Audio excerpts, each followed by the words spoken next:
I'll check it out. Let me see. Who you want to dedicate this to? Nigga, I don't know. Yeah, I do. Family of Kobe Bryant? Shit. Bruh, yeah, that's one of them, I guess. Nah. If you got somebody else, that's cool. Shit, anybody who could use it. True. All right, you ready?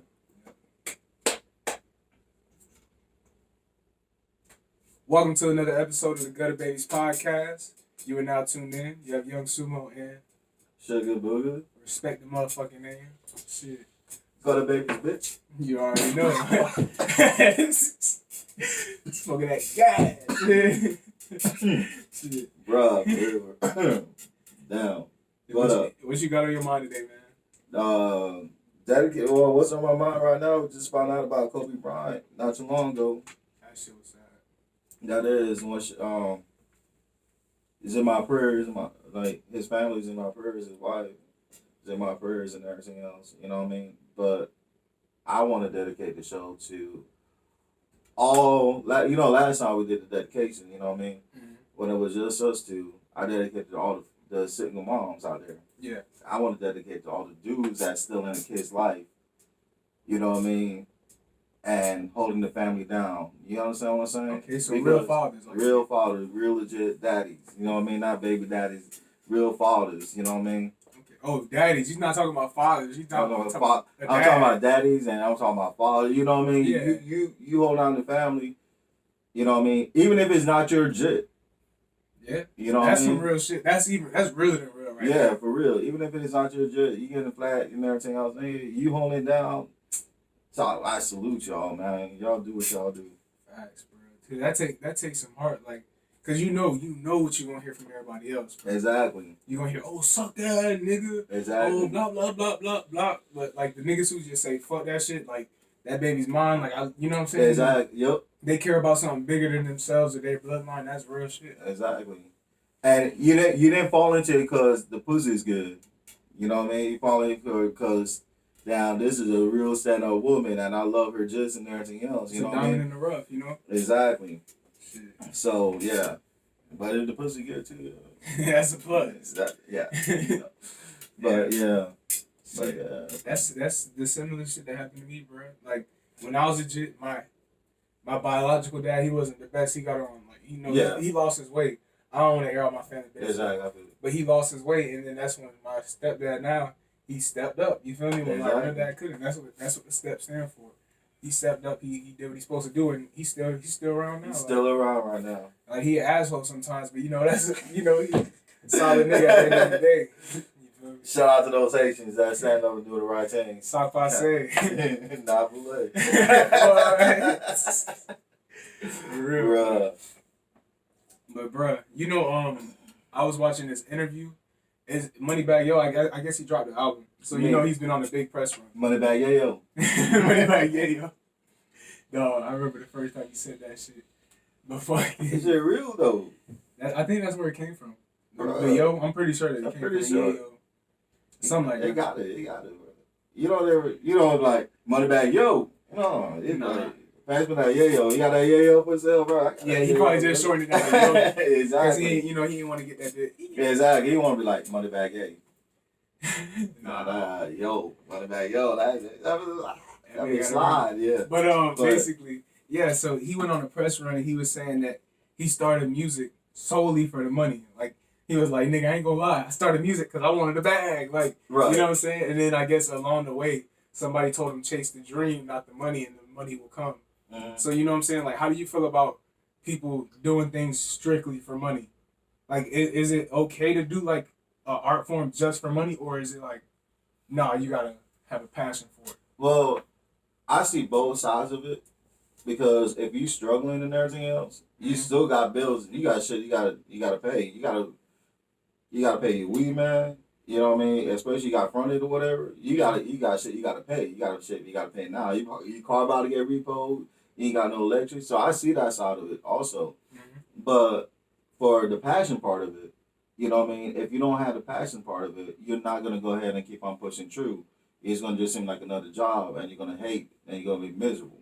Yeah. You understand what I'm saying? That's factual. So it's just like, as long as it's your passion, you know what I mean, do it because of the passion, but still chase some money because of your passion. You understand what I'm saying? So it's not like you still enjoying it and doing it, but you're not gonna undercut yourself.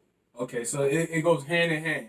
So the lust for the money has to go with the passion. Exactly. So you gotta have a passion for it to get to money. Exactly. Because sometimes if you just have the passion alone, you're not gonna have the business sense, the business acumen of it, and then you're gonna undercut yourself when you should be charging like $200 for a feature. You're gonna be like, oh no, I love to do this shit. I got you for free, or I got you for $20. Exactly, and then get shit on because once they blow up, they ain't gonna know who you is. That shit happened to me a few times. Exactly. Like when I, you know what I'm saying, when I was doing my thing for real, like I would just do features for free just because like I love to get in the booth and hop on songs. Right. But at the end of the day, I look back now and I'm like, shit, I could have got paid for all that. Like, you know what I'm saying? Like, because a lot of these people, if they would have blew up, if I asked them for a feature, they'll be like, oh, 5 bands, 10 bands.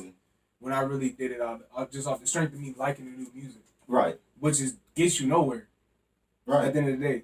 That's true. Well, also, but if you're going to do it like the free features and shit like that, also know who you're fucking dealing with. Yeah. You know what I mean? Like Keith. You know what I mean?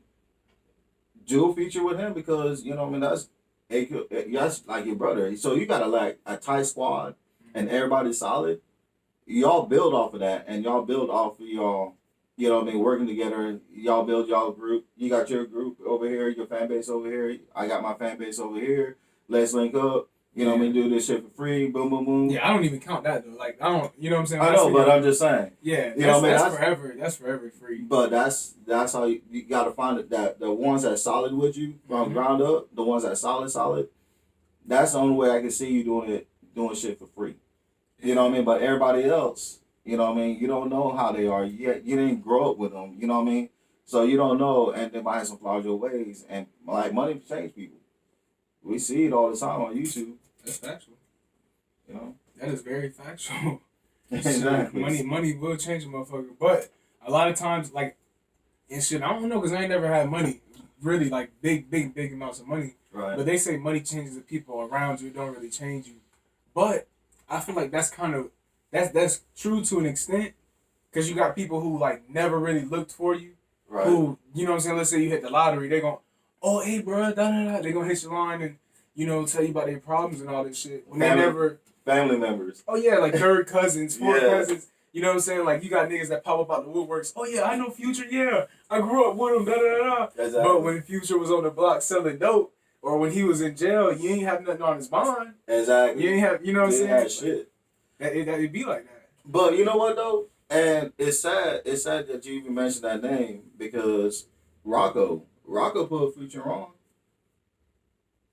Yeah. Yeah. And it goes back to the same thing, you know what I mean? It's just like a lot of people wasn't there, but then you got a contract with somebody else. You know what I mean? And then he shitting on the person that actually start blowing up. Yeah, I don't know but you know what I'm saying? We don't really know the details of the contract. Because it could have been a bullshit contract.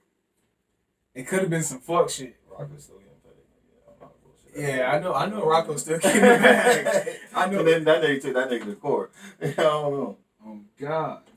Bro, he got to still be getting the bag. He got Future, bro? Yeah, but Future still owes him like 2 or 3 more albums. To Rocco? Yeah. Huh? Wait, what is his label even called? I don't know because I don't know the name of it no more. But I remember years ago I watched an interview with Rocco. Yeah, I seen that, but I don't even know what it's called, but it was like, yeah, I took him to court and everything else and all that. Bro, I remember when Rocco had these tapes coming out called Gift of Gab. Oh, bro, I got it. Bro. Them shits was hard. Rocco, you remember that song, The Re? Like, damn near every word was Re. Like, began with, it had R-E in it. Like, re-up, reconfigure, yeah, no, bro. I didn't hear that. Bro, I think got it on my phone. Bruh. And then Nachos. Bruh. I fucked with that one. I fucked with that. Yeah. I like you, Rocco. Rocco, you alright, bro. Yeah, he used to spaz. Yeah. But, yeah, I just forgot what his label was called because I'm like, shit. Cause what if it's a popping ass label right now? We don't even know because we forgot the name. Popping. what would be the best label to sign to in 2020, if any? Because me personally, I feel like I wouldn't even really deal with signing to a label. I would say the best label to sign to is your own. Mm-hmm. You know what I mean? Because my thoughts on that is because even though you might have like people fucking with you and everything else, just goes back to the easy shit. Like all them signed up as like we're gonna do Rootless together and everything else, and then they had to do come in and he just did the easy contract. I say you get your own, like you and your crew get your own. You can do everything legal. Y'all talk to attorneys, and you split all that shit up. That's the best way to do it. Now, if you have your own label, then you can sign up for distribution to another major label. You understand what I'm saying? Yeah, but that's what I'm saying. Like, which major would be the best to do it through? For distro? Yeah. I don't know because you do a lot of distro on your own. You can post a lot of shit on there, but when it comes to distro, it's like I think that I'm not sure, so don't quote me on this. But I think like they will give you the money, they will fund you the money as a loan or whatever. So it'll help with the touring and everything else. So you just gotta find out the best deal that works for you. Yeah, I'm just saying like if you're an artist that's like in the development stage, and you're looking for a label, like because you got sign up for a production deal. Yeah, that's what I'm saying. Like who would you sign up? Like because you got Atlantic, Interscope, like fucking Sony, Universal, but then you got the subgenres like MMG, BWA, NBA, Epic, like but, you know what I'm saying? But those subs got distribution deals. You know what I mean? They're backed by like Universal and yeah, Sony but I'm saying like that. Right now, like so which would be the one like who's it's hard to say. You know what I mean? Because everybody, it comes down to when you at that table. Mm-hmm. You know what I mean? You're looking at that contract. They're not gonna give you the same thing to get somebody else that already has their own fan base. Yeah. You understand what I'm saying? So it's hard to say to be like I can't say that you go ahead and you signed to this one because right now Airsa got a formula. You know what I mean? But Airsa might not give you. They might give you like a formula. You know what I'm saying? But they're not gonna give you like some of your royalties. You understand what I'm saying? Because they got a formula. They got a trademark formula, whatever. You know what I mean? But Sony will give you more freedom. You know what I mean? Which will always be good to me, but you ain't getting a lot of shit. You know what I mean? I will go for the freedom and security. Because a lot of these majors, even like they'll give even like the imprinted ones, they'll give a lot of people and then they'll like shelf motherfuckers quick. A lot of people. You know what I mean? Like, bruh, the ratio to people who sign and actually drop projects is crazy. It's crazy. It's crazy. You know what I mean? And then your ass out, you owe these people money because you spend this shit, but you ain't popping. You understand? They never dropped your album. Like they never. You know what I'm saying? Exactly. So you don't ran through your advance off living expenses. That's what I'm saying. You have your own label. You know what I mean? You don't have to worry about it. You do your own distro and everything else. And then when you really start popping, then you can start a bidding war. Then you're like, well, we want our masters. You know what I mean? We want all our royalties. Mm-hmm. You understand what I'm saying? So then it's up to who's willing to do everything that benefits you and your label. You know what I mean? Like when I said, like I told you, start a label, and everybody sign themselves to that label. Mm-hmm. You know what I mean? Everybody that's on that label with you, you know what I mean? I started off from the get-go. They also have part into that label. They also have a percentage and ownership of that label. You know what I mean? So all y'all have your own masters. You know what I mean? Y'all have all your royalties. And then when somebody start popping off and everything else, boom, it's like, look, they're popping overseas. They're starting having a groundswell now here in the States. You know what I mean? Then you go fishing around to Arista, Universal, Sony, whatever. Yeah. You understand? I think right now, like, Atlantic, they got the game on fucking lock, bro. Like, they got Cardi, Youngboy, like, everybody just is popping. Everybody that's popping right now is out of Atlantic, bro. Like, but you know what I'm saying? Like, But I feel like they have this like certain formula that they use to pop people. And right. like just like you said, like I don't know what it is, but they do have a lot of flops too. They signed Bad Baby, or Bad Baby, Gabrielle. The white girl from fucking Dr. Phil, nigga. The white girl from Dr. Catch Me Outside. How about that? They signed her, bro. But like she had a couple singles, but then it flopped. I don't know where Young. I think Lil Pump signed what Warner. He's flopping now. Like a lot of people is just like, and that speaks to like I guess the catchy music. Cause what was popping in 2018 started to slowly die in 2019. By the end of the year, that shit was done with. 2020, they gotta figure something out. But see, and that's why, like all the melodic music and everything else, to me is a dying phase. I think meme rap died. Right. The meme, remember like Ugly God and Lil Pump, you know what I'm saying? All them shits that was coming up, that was all just based off memes. That shit is dead now. Like the melodic shit, it was popping last year, 2019. Everybody was doing it. That shit's about to come to a halt. It's gonna except for the people who you know. Yeah, like my prediction, who will still be able to do it, the melodic shit, even like when everything starts changing again, would be like the Drakes because he's melodic. A Boogie, he ain't going nowhere. You know what I'm saying? Rest in peace, Jules Swirl, if he was still here, because that dude was just so fucking talented and so raw. Nigga could rap. And he could be on that melodic. He could be singing and all that shit. But I don't think YoungBoy's going nowhere really. No, because YoungBoy's gonna be like Plies and Boosie. I think YoungBoy's gonna be like the next Gates. I really do. I got a feeling that YoungBoy gonna like have this shit for a good minute. I feel like YoungBoy gonna have a good 7-year like prime, and then still be relevant after that. I think Wave would. Oh no, Rod Wave is gonna be forever. That's gonna be like he's gonna be like our Drake. He's gonna be. I think Rod Wave is gonna be the next Drake. You know what I'm saying? Like the next big megastar. He's gonna blow out of proportions. He's about to go. He's about to go. You know what I mean? But here's the situation though. I listened to PSTD. Was it PSTD?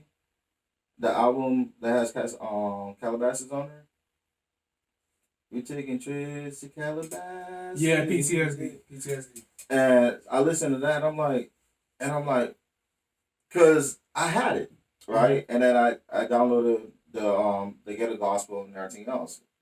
You know what I mean? And if you know me, like I'm always on it. Like whatever drops, I'm gonna get it. You know what I mean? If I'm feeling it, and I'm like, bro, I don't want to hear Get a Gospel.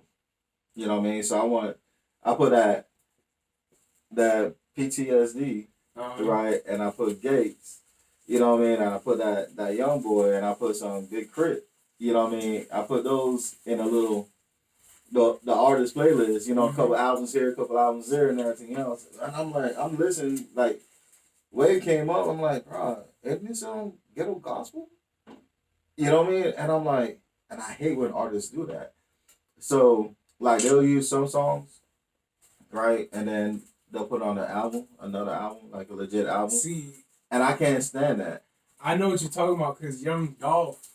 But see, Young Dolph, that's how he would get his songs popping back in the day. Because he had Preach on like fucking 3 different tapes. He had that, what's that one song that, it's like fucking, it was 2 Chainz, we gonna get this money. He had that shit on like 3 different tapes. Because like it'll build higher and higher on each tape, which was crazy. Right. Like they'll hear it on one, then they'll hear it on the next. But that's I don't know. That's kind of crazy.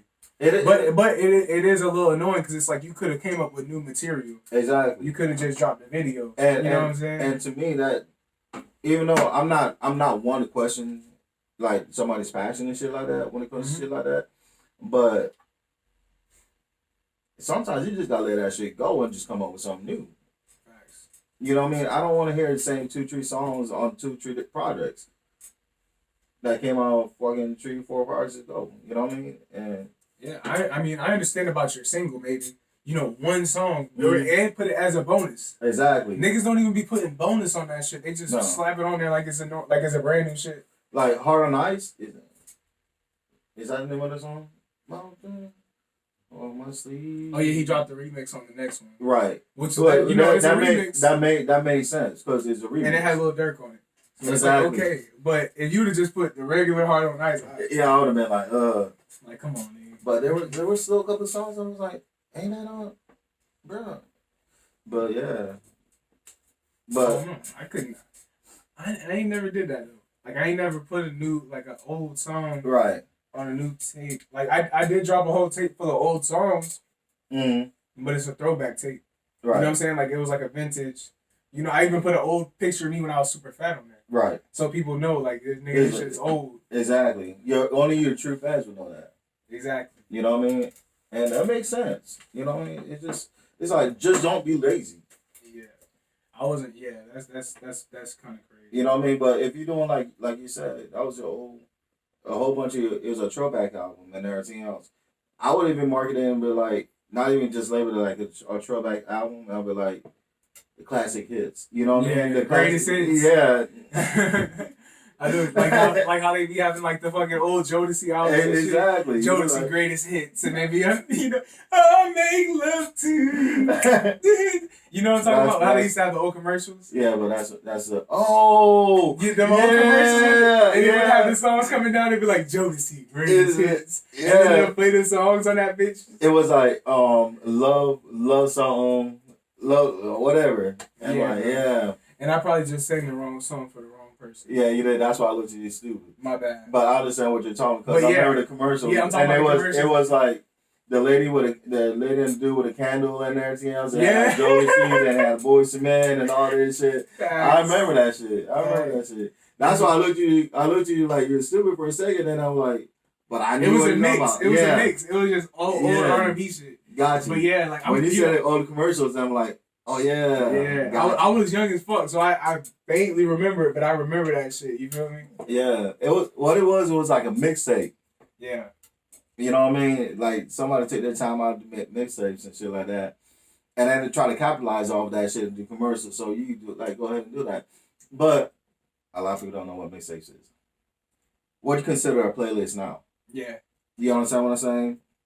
That's what, like me growing up and everything else. You know what I mean? I used to sit there like fucking get the little cassette tapes. Mm-hmm. You know, record a song. If I hear like a song coming up on the radio, like hit record, bruh. Oh, you could do that? Like you could record shit off the radio? Yeah. Oh, bruh. There was when you created a mixtape for a bitch, bruh. Nigga, that's some work. You know what I mean? You gotta sit there and listen to albums. You gotta listen to like different songs and everything else. You ain't had all that. Well, yeah, because you had to fast forward. You couldn't skip a whole song. You could just yeah. and if you broke, come on, you know, 80s babies. You know what I'm saying? You broke, nigga, and you just got like the old Jodeci or the old Too Loud Crew tape and everything else. And you feeling this one bitch and everything else, and you trying to record over that bitch. You stuff like paper towels up in a little. There was like on the top, the bottom you got the little tape, right? Mm-hmm. And on the top of it you got these holes, right? So you stuff those little holes on the two little holes on the corner of the cassette tape with paper towel, and then you can record over it. Yeah, because usually when it's a brand new cassette, right, they'll have a little plastic flap on there. Mm-hmm. So that means you record over it. So after it recorded on this cassettes and before they sell it, they took out the little plastic so you can't record over it.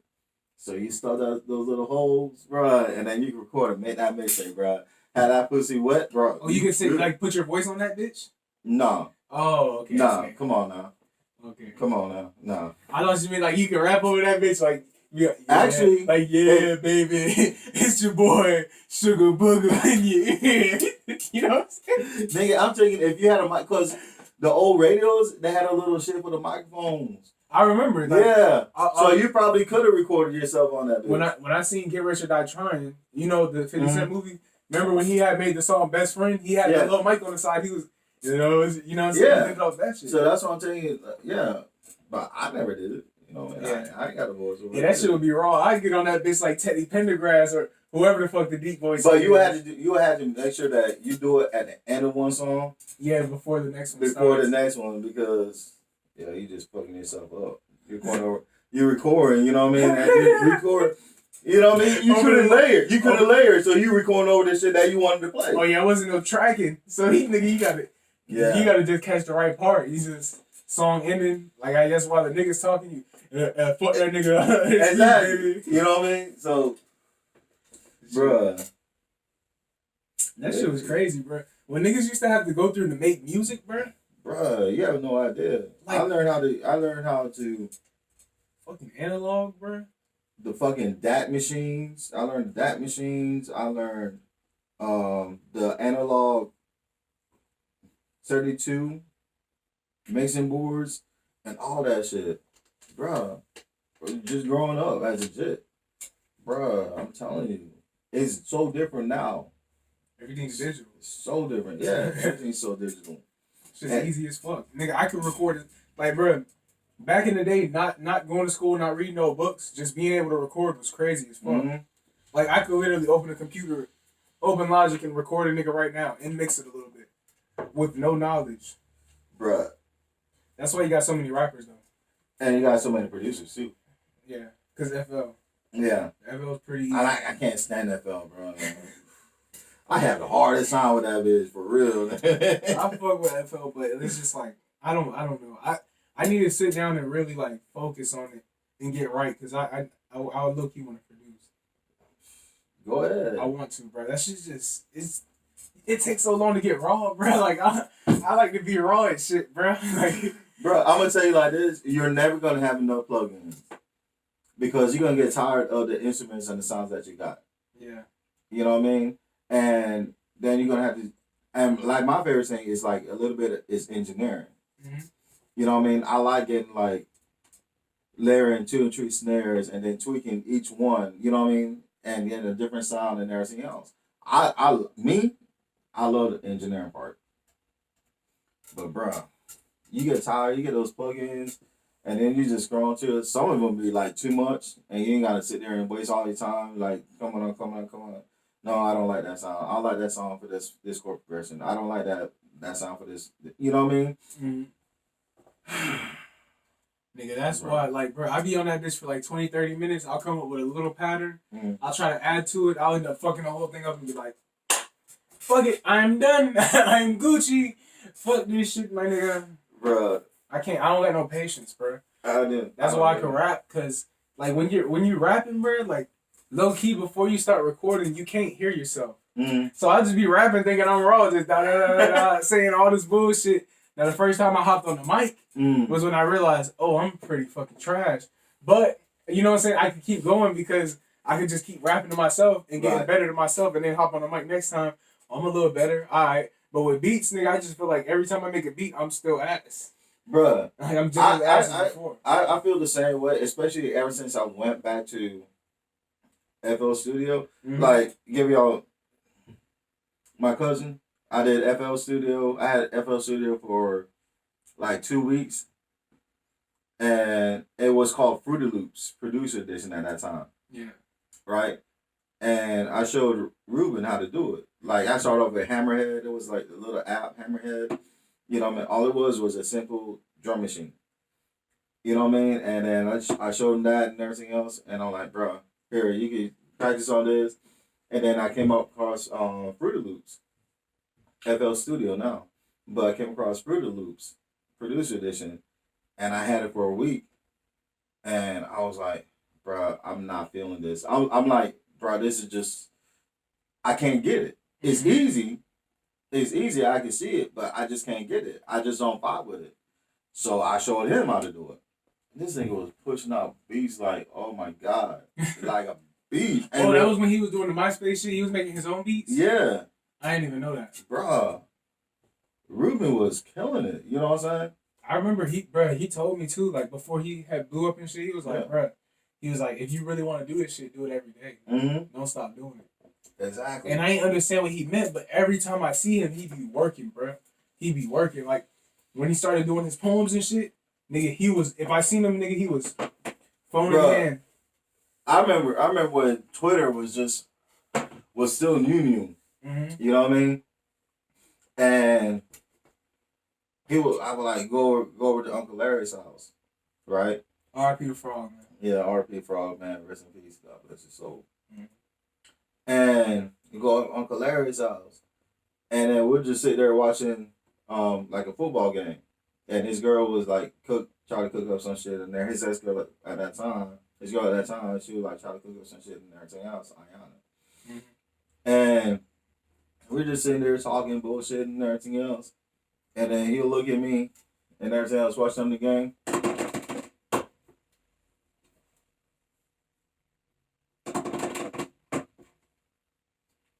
Yeah, let me get some water. Nigga, what the fuck you doing? He said, I'm tweeting. Oh, that was when he was getting off the computer, right? Yeah, that little ass laptop. Bro. Yeah. And I'm like, you're tweeting? He said, what's that? Bro, and it seemed like every 5-6 minutes he had another tweet off the top of his head. It was just tweeting. Just tweeting. Having a conversation. Yeah, blah, blah, blah, blah, blah.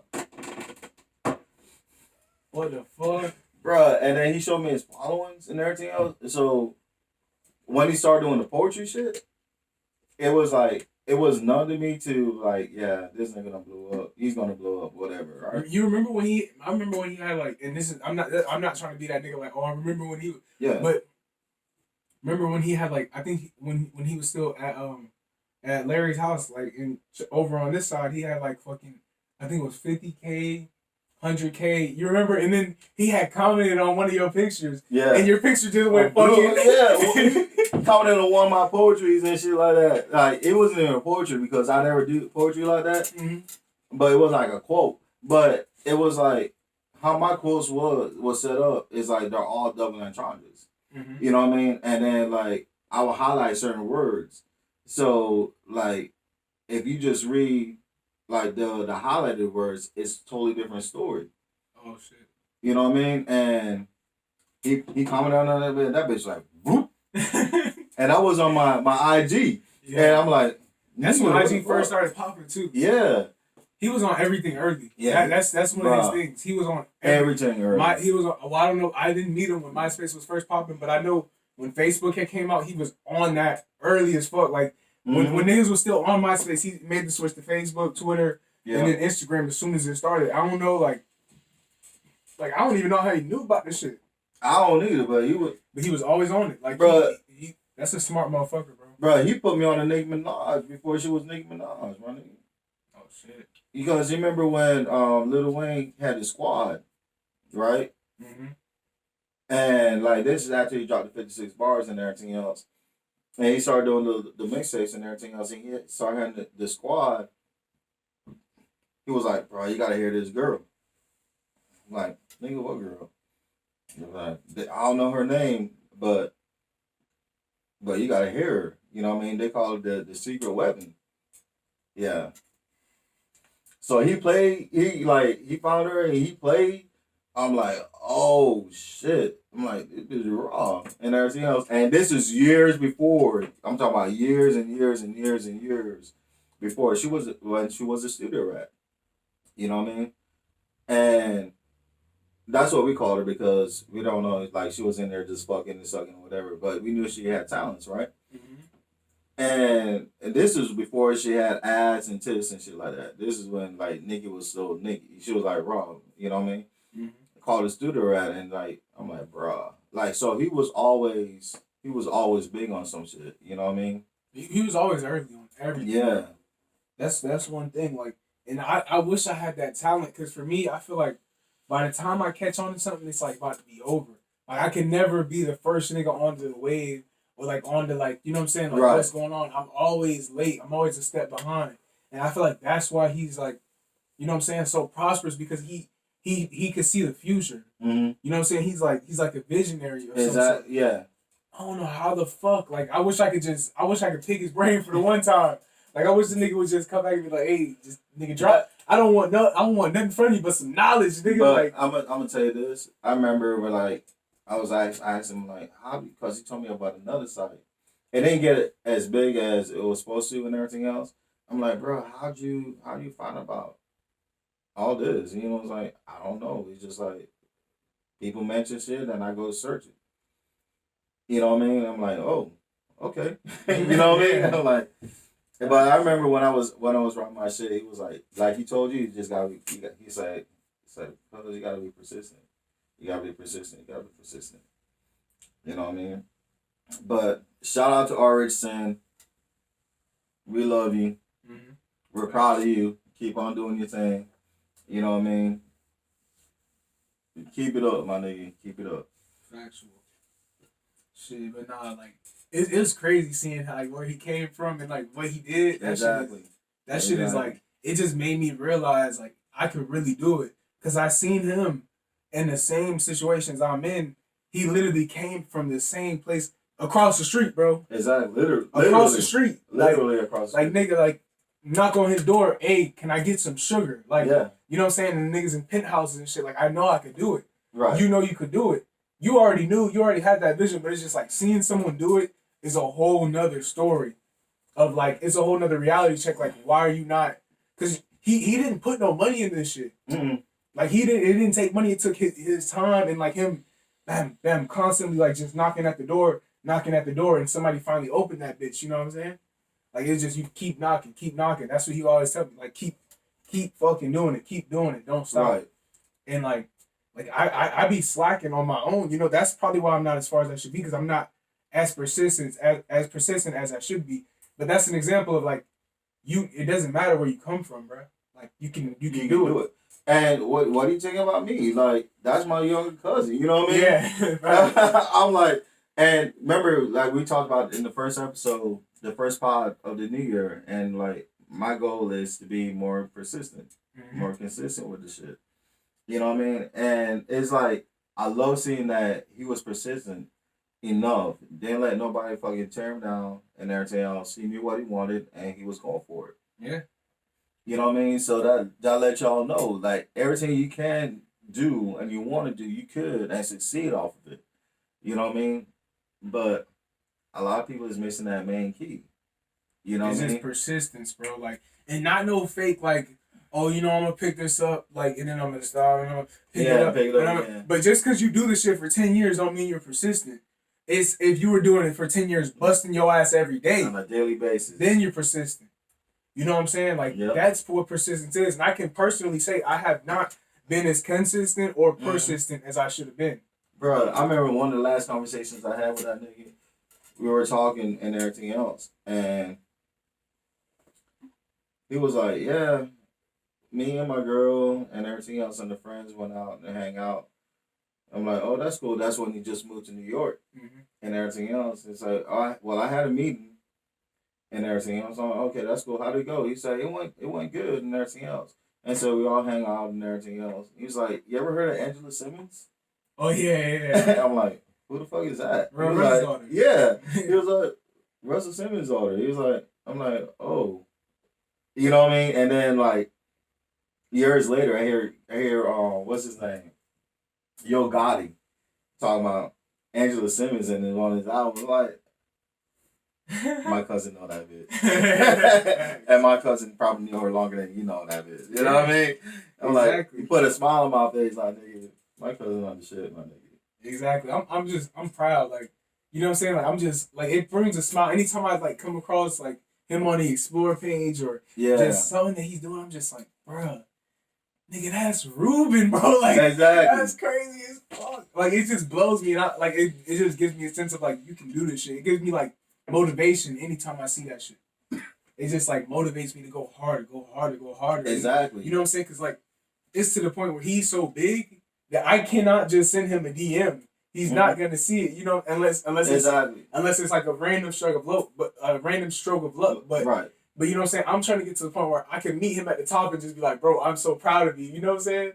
Like I need to get on my shit. You know when I see him on the top, and you know what I'm gonna do? First thing I'm gonna do, I'm like. And then I'm gonna reach out and give a big ass hug. I'm like, bro, I'm proud of you, bro. Give a nigga kiss on the cheek. I'm like, nigga, I'm proud of you, my nigga. Facts.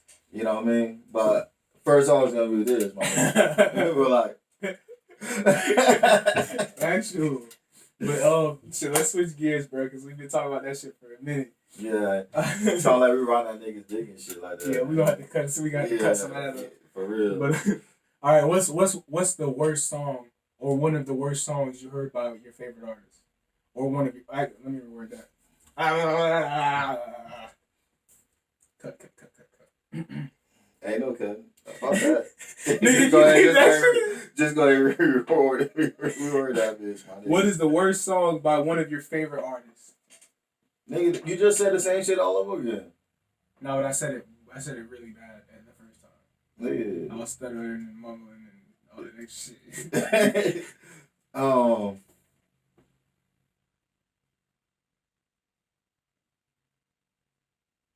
Yeah, don't be scared now. No, I'm trying to think. You know what I mean? Because I'm quick to like, bro, I don't like this bitch, so I'm gonna go ahead and skip that shit too. You know what I mean? So I can't tell you. So go ahead. You answer that bitch first while I think. For me, I can say a few. Go ahead. Because my top 5 artists, just as of right now, Gates, Youngboy, or we can go Gates and Youngboy. By Youngboy, that dirty I am. Yeah. That's one. That left hand, right hand, that's another one. By Gates, I got a few by Gates that I don't really fuck with. But I have so many that I do fuck with that it's like, by Gates, it's like, anything he does with Rico Love, I don't fuck with. What? I don't like his songs with Rico Love. Bro, he had one on, By Any Means, I hated that one. No, not By Any Means, bro. On Luca Brasi 2, my nigga. That bitch was hard, my nigga. I hate his songs with Rico Love. Bro, you're just not a Rico Love fan. That's what I'm it is. not, bro. I hate it when I walk up and that. You know, I hate that shit, bro. I don't want to hear that shit. Well, I can't tell you about my favorite artists. You know what I mean? But I can tell you about it could be just by an artist you like. You know what I'm saying? Like, what's the worst shit you heard, like, to make you disappointed in the nigga? Like, you're like, come on, bro. See, it's different for me because I'm like, I see they're trying to expand and grow. You know what I mean? You got shit on it. So they know how to do that shit again. Is it before the fame or after the fame? Either or. That one song that Post Malone did when he had like his first song with the fucking cut off shorts. Yeah. When you seen that shit, you was just like, bro, that's Post, bro. I'm like, nigga, for real. You got this one hot ass on White Iverson going off right now. I'm researching you, and you got this one, bruh, and it's like 2 of them in that same funk type genre. You know what I mean? I'm like, nigga, really? Fuck no. That's a fuck no. Nigga. But I still fuck with Pose. But I can't. The reason why I said I can't, like, even though I don't like it, you know what I mean? I listen to like the first song and everything else, and that pops up. I try to erase everything out my head. Mm-hmm. You know what I mean? Just like with the private conversations and shit like that. You know what I mean? It'll come in, and then it'll just go. You know what I mean? So I'll just go ahead and skip and just forget about that song. Yeah. But on that same accord, I'm like, I understand they're trying to change. No, not even change. They're trying out something, like their creative mind is going and they might be feeling it. So I'm going to knock it like that. But I know if I hear that first note, you know what I mean, or that first chord progression, I'm gonna go ahead and skip through that shit. I don't even know the names of it. You know what I mean? I know Gates got some. I know Youngboy got some. I know A Boogie got some. I know Doge Low got some. I know, bro. Hold on a second. What's her name? India Ree got some. I know fucking Erica Badu got some. I know Andre Big Outkast got some. Goody Mob got some. UJK got some. 666 got some. You know what I'm saying? They all do. Yeah. Like 666, I ain't gonna lie. It's a lot of shit I skip by 666. Bro, you sleep. It's a lot of shit. I'm not saying they're not raw as fuck.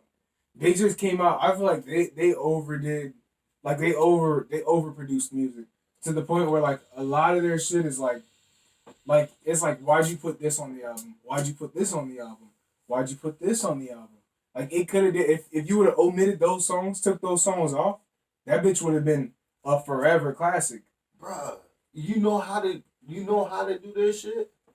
Nigga, like the body part songs and everything else, nigga.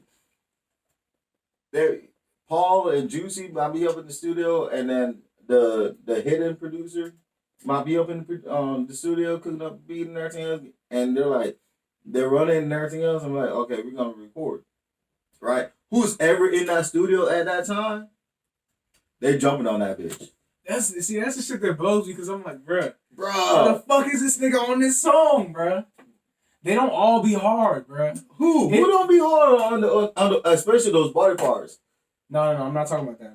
Okay. I'm talking about just in general, like cause nigga, it seems like they just be putting the most randomest features, except for when they really blew. When they really blew, that's different. But I feel like the music kind of got wild.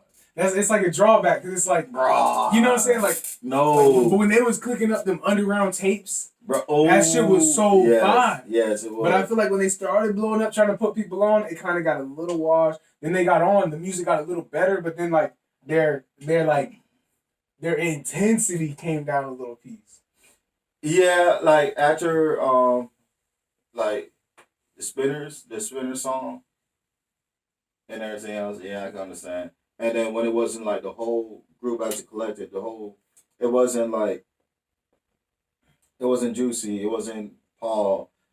Well, Juicy and Paul was always there. Yeah. But Black might not have been there. Scarecrow might not have been there. You know, Acoustic Nigga might not have been there. Gansy Woo might not have been there. You know what I mean? And like, when you had all of those motherfuckers, bro, I remember Mystic Styles, bro. Player Fly was on that bitch, bro. Have you ever heard of Player Fly? Nah, I heard of Mystic Styles. I know that album. Player Fly he came up with like, you know how Jay-Z had the Z's, whatever, like his old whatever. Player Fly did that before Jay-Z did that. Oh, the Izzo shit? Yeah, like you'll rap with the Z's up in that bitch. You know, like flipping some words, put the Z's up in there, or like player, please it, please I. You know what I mean? Yeah. And like Player Fly did that. Like I want to say Gangsta Black, but yeah, it was Gangsta Black. He rapped the whole alphabets. You know what I mean? These Memphis niggas, you know what I mean, rapping the alphabets. You know what I mean? Like, hey, da da da da da da da da da da da da, bruh. And it's like on that Mr. Style album, man, that shit was, bruh. Have you ever heard a Memphis nigga say milk?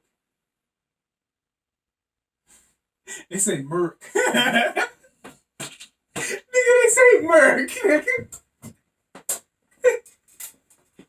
Oh God! Listen to a Memphis nigga say milk, man. Oh shit.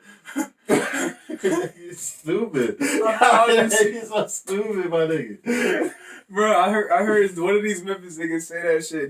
Like a nigga that I know from Tampa that's from Memphis, like, bro, we in lunchroom and shit. He's like, oh, let me get a chocolate Merc. I'm like, a what, nigga? Nigga, oh, what? Nigga, chocolate Merc. No, nigga. That's the nigga you said, what? Like, I was baffled, nigga. Like, nigga, you want a milk, bro? He's like, yeah, nigga, you ain't hear me, dog. Like, oh, bruh, shit. No, I didn't understand that, nigga. Like, we're not slaves no more, nigga. We can read and write. The fuck? Like, nigga, where the fuck? Shit. Where is there R in milk, nigga? Alright, that put me, that made me think of something right now. One is too ghetto. Memphis. No, I'm playing. No, I don't know. Too ghetto is like, you know, there's no such thing as too ghetto. In different environments. You got, but I feel like if that's how you are, that's how you are. Like, people should accept it. People should. But you're going for a job interview and everything else. So you better go to the ghetto ass McDonald's to get a job, nigga. You better go to the McDonald's in your hood.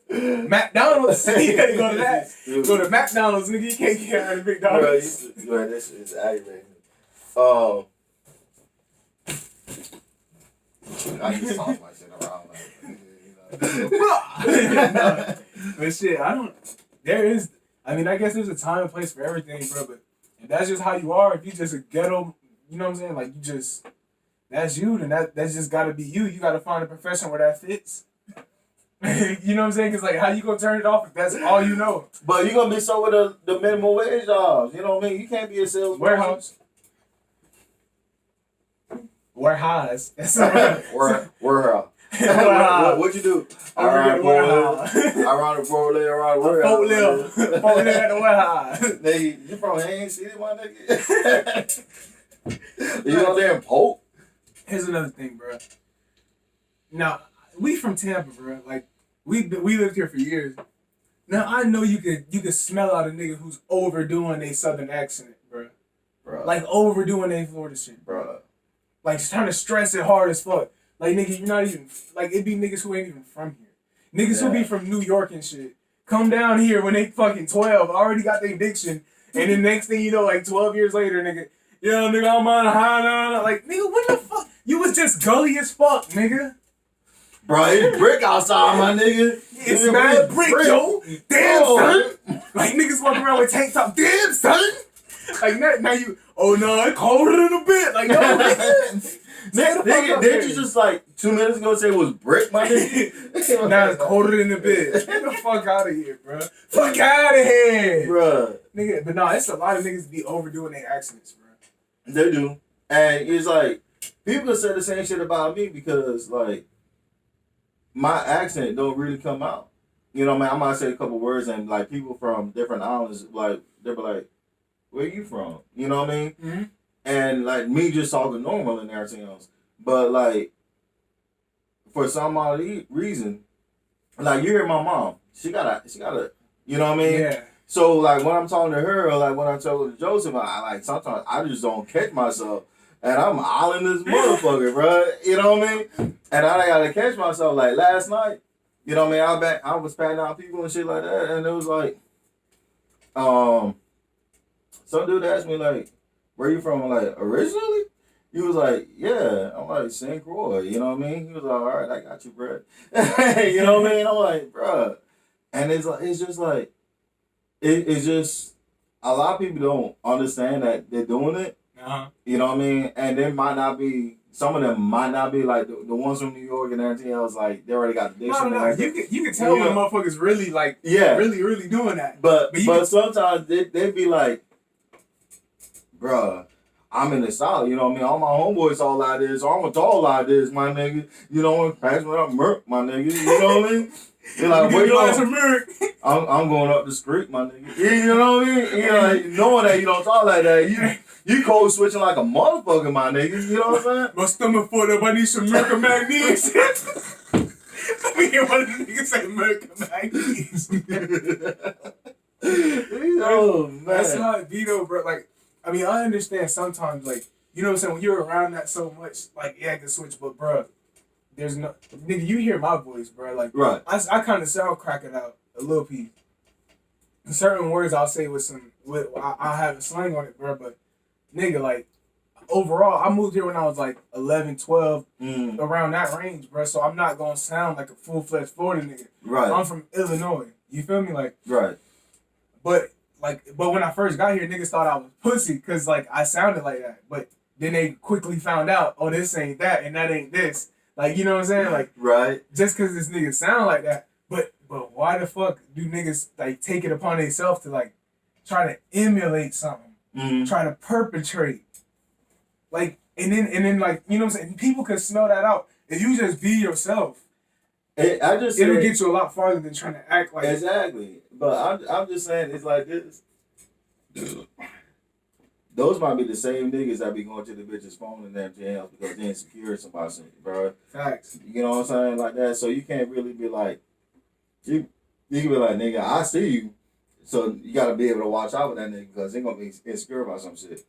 Facts. Just like how you have Florida niggas, bro, who they have the Florida accent. But when the Louisiana niggas get popping, you heard me? Why? Like, nigga, no, you're not from there, bro. You heard? You're not from there, bro. Like, you're from right here. Bro. Niggas will switch accents like fucking underwear, nigga. Like bro. I know niggas that's from Cali, they from Chicago, they from Miami, like they from whatever's popping at the time. That's where the fuck they from, bruh. And then they got the accent to go along with it. I don't know what it is, but like growing up, especially when I was in Jocko and everything else, you know what I mean, and like Jamaicans, like every islander is Jamaican, my nigga. I don't know if you from anywhere else in the state. Every islander is from Jamaica. Oh, that's what people say, or that's what the islanders. Oh, that's my no. That's what people here say. Yeah. Yeah. Oh, that's my Jamaican. What's up? Stop. You know what I mean? I'm like, I'm not Jamaican. What's up? You know what I mean? It be like, where you dreads? I'm like, bro, I'm not Rasta. You know what I'm saying? It's like, shit. I'm like, you grew up on that song. You don't have to dread to be Rasta, but shit, I'm not Rasta. I'm like, nigga, just because I'm from an island and have an accent, that don't mean I'm Jamaican. You know what I mean? Right. I'm from St. Croix. I'm cruising. I could be from the Rock with St. Thomas. I could be Guyanese. You know what I mean? That's all not Jamaican. You know what I mean? I could be Trini. You know what I mean? Trinidadian. You know what I mean? I could be from Barbados, whatever. Nigga. It's not Jamaican. Jamaican. None of that is Jamaican. Exactly. That's like saying, that's like literally, that's like going to Africa and saying, oh, you're African. Like, no, nigga, you if you go over there and do that shit, nigga, that's a whole continent. And they don't like it. It's Nigerian, exactly. Somalian, God, you got Egyptian. Those are countries, bro. That's a continent. You can't, like, they could call us African American because we have no culture. No. You know what I'm saying? We don't have no culture here. So they stripped us of our culture when they brought us here. Right. So we're African American. That's why we're known as a whole continent. You can't go over that motherfucker and call a nigga African. You African motherfucker? They going, what? You get your ass fucking Bruh, sacrificed, nigga. For real. You get Bruh, your ass I just watched this shit on the website when the police officer got fucking beat to death, my nigga, in Africa. But on this, from what you were just saying, it's just the same thing as calling. And I used to do it just to fuck. I didn't do it with everybody. I just did it with the people I fucked around with. Mm-hmm. Like I will call a Puerto Rican or a Cuban. I'll call him a Mexican. And you watch him get pissed off. And I'll call Haitians Dominicans, and I call Dominicans Haitians. Boy, I'm surprised you got all your teeth, nigga. Bruh, it's just the people I knew. You know what I mean? Okay. Like I said, I never did that to everybody outside or the people I knew. You know what I mean? But the people I knew, I'm like, oh, shut up, you old Dominican ass nigga. You it's like, nigga, you know my people's in Zoe. Bruh. If you tell that you go to Fred, man, you Dominican ass, he going, huh? Nigga, I'm Haitian. And you be like, no, you Dominican. I'm Haitian. You know what I mean? You got 2 times. Bruh. And I stumbled across that. It was like, I was talking to one of my Puerto Rican homeboys at that time. And I'm like, man, where you from, Cuba? Bruh, I'm like, hold on. I said, tranquilo, man. He's like, oh. I'm like, bruh, what? You know what I mean? I'm like, he's like, you don't call a Puerto Rican, Mexican or Cuban or whatever. And so so my mind just like, nigga, how you gonna tell me I can't say this and everything else? So now I gotta test the waters. You know what I mean? But that's the same thing as them calling you Jamaican. I know you didn't see it back then. I know now you know. Now I see it. You know what I mean? But I was like cool, like, bro, I'm cruising. I'm from, you know what I'm saying, Croy. You know what I mean? I'm not Jamaican. And I would talk to him like that. You know what I mean? And I've always been that way because I've always been like the type of nigga that's like, you be cool and everything else, and like you, like remember we talked about, you know what I mean, showing the best foot and everything else. You got a chance. You know, I'm gonna let you know a couple times. I ain't gonna just go ahead and flare up on you because I'm a counter striker anyway. So you swing first. I'm trying to move out of the way. I'm going to hit you with bye. You know what I mean? Mm-hmm. So ain't no need for me to be like all aggressive in there and then get all pissed off. So when my Spanish homeboy, my Puerto Rican homeboy told me that, so I had to test the waters. So I had to call a Cuban fucking man. You know what I mean? And I'm like, then I looked at, we're taking and everything else, and I'm looking, and I heard somebody said, like, Haiti and Dominican Republic is the same island, just got a bridge. So I'm like, oh, this gotta be good. You know what I mean? I'm like, this bitch gotta be juicy. Let me see what kind of reaction I got, bro. Nigga, I got swung on. I duck that bitch. I'm like, hold on, boy. You know what I mean? I'm like, look, we good, but no, we good, right? I'm like, I just had to see what it is, bro. And now, me personally, now, if I really want to get in somebody's ass and everything else, and I want to fight, you know what I mean? And I know because you can always hear the different accents and the different dialect. Bruh, I'll call anybody whatever. Bruh. Just to fight. just catch me on one of those moves, bruh. Ain't like, bruh. Bruh, you know what you are, bruh? I bet as a jit, you was one of them niggas, like, who would go, you'll start roasting niggas, and then when they roast you back, nigga, what's up, you trying to pay? Like, no, good. No. Because I was always able to dish it out, and I could take it too, you know what I mean? Because, like, I could dish it out, but I was never able to dish it out that good, like everybody else roasting me. I'm like, and I was being mad as fuck. Like, you stand up and you're like walking back, pacing back and forth. You mad as hell because you can't think of a good comeback to what these motherfuckers are saying, and they're chewing the shit out of you, man. You know what I mean? You started this shit, so you gotta sit there and take that shit on the chin, like blah blah blah blah blah blah. Nigga. Bruh, but let me tell you, I was always been able to handle my shit. I was like, man. Look, so I used to chew niggas in school. I was actually pretty good at it though, right? So one day I'm chewing this nigga, like he just came up to my little circle. We telling each other jokes. Everybody and nigga, I don't know why. Like, and I gotta ask y'all this question: how come every morning when we used to go to school, we would start our day off by fucking verbally abusing each other and putting each other down before first period, bro? Like, what the fuck we... Your mama jokes. Like, nigga, we over here till we take, like, nigga, like, bro, I'm over here like, bro, your shirt, like, you can say your shirt ugly as fuck, and nigga be like, nigga, look what car your mama dropped you off in, nigga, you struggling for real, like, niggas will go after your soul, bro. Bro, I be like, at least my mama got a call, my nigga. Like, nigga, you rode the bus, like, bro, it got deep, it really got deep. Niggas got in so many fights over that shit. Before first period, bro. Right. Oh, like, nigga, we in the breakfast cafeteria, like, going at it, nigga, like, about to fade, nigga. Niggas down there crying, like, nigga, I don't give a fuck. Nigga, you been wearing the same shoes all year, nigga. I don't give a fuck, nigga. And then the nigga, cause, like, you just... Bruh, I know. I've been there. Like I said, I could give you, like, a good couple, you know what I mean? But you just keep on going off and... Oh, no, see... I ain't never get emotional, but it's just niggas like that. Like, niggas will... Exactly. That's what I'm saying. It's like... I was raw. Like, I'm... See? What? And like me, like, we might be, like, grown, let's say, for instance, we grew up together and everything else. I give you a good one, too. You know what I mean? But after that, you start going... And I gotta remember, you're my homeboy. It's just like getting your eyes wet when you're like, my mom used to like, blah, blah. And she's like, you better not cry, I'm gonna give you some more. You know what I mean? And you're like, hey, you want to all this shit, bro. Because, bro, anytime you show you mad, they going way harder. They going way harder, nigga. Like, when you chewing, nigga, you show you mad, you upset. Oh, look at this old baby ass pussy, vulnerable ass, sensitive ass nigga over here, boy. Like, that's how niggas is going, bro. Bruh, niggas. Like, bro, niggas was ruthless in the morning, bro.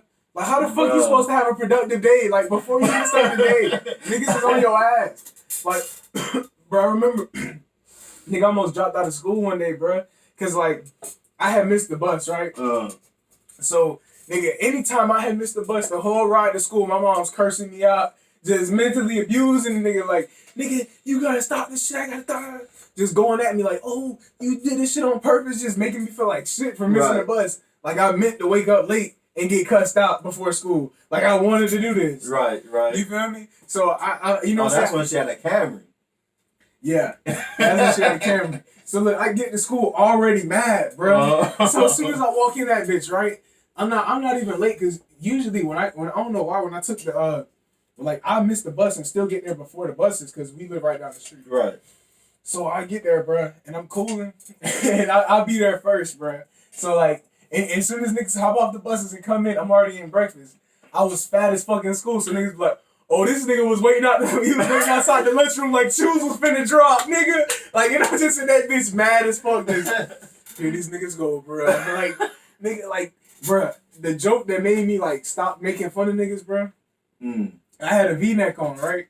So this nigga had told me he walked into my circle, bruh. I didn't even start with this nigga. Like he started with me, you know what I'm saying? So I'm shooting the nigga, and then right when the bell about to ring, like it was like 30 seconds. So he hit that bit perfect. He was like, nigga, your big ass turned that V-neck to a U-neck, nigga. And then the bell, everybody just, oh shit. I'm just sitting there like, oh, you gotta eat that for the whole day, bro. There's 3 periods went by. I'm just thinking like, damn, this bitch do look like a U, bruh. I ain't worn V-neck since, bro. I ain't worn V-neck since, bro. Oh my nigga, that's just funny as fuck, my nigga. It is, bro. Like them jokes used to really fuck I'm your gonna get a couple V-necks for Christmas. No, nigga. Nigga, I remember a nigga had told me I had the hardest working pancreas in school, nigga. I couldn't even drink my drink, my nigga. You got the hardest working pancreas in photo, nigga. Nigga, how you gonna have the hardest working pancreas? So I'm saying, nigga. Like, what the fuck, nigga? Oh shit. Nigga told me I got an iron colon, nigga. Like, nigga just fucking with me talking about, nigga, I bet you we had a apple in a glass of water in years, nigga. Like, just saying fucked up ass shit, bro. Bruh, and it was your homeboy, right? Oh yeah, it was my closest friends. But see, you know what I mean? That's when I'll be like, I can't even do nothing, you know what I mean? You just gotta sit there and eat this shit, you know, like, let somebody, a stranger come in and talk. It's a different story, nigga. You ain't gonna disrespect me or my mom or no my family like that. But nigga, getting suspended, bro. Facts. I blame somebody else. I don't know, bro. Them jokes just used to hit different in school, bro. Bruh. The jokes, like, nigga, they didn't give a fuck what you was going through in life, nigga. You still getting jokes. My phone just died. Oh, it is. RIP to the topics. Fuck that. We ain't been using it anyway. Yeah, for real. But shit. Who's the worst rapper of all time? The worst rapper of all time? Worst rapper of all time, or let's we could do a top 5 worst rapper list. If you No. There was this one dude like a couple years ago on YouTube that nigga saw. I guess he was trying to be melodic. No, let's do the worst rappers that blew up like they were good. Oh, okay. My worst rappers. Bro, there's so much trash rappers out there. I think Riff Raff was pretty trash. Nah, Riff Raff was alright. He could hold. You know what I mean? But I feel like I feel like that was really a joke that niggas just took a little too serious. Like I feel like Riff Raff is kind of like not really a real rap. I feel like he's just joking. Nah, cause Riff, really think about it.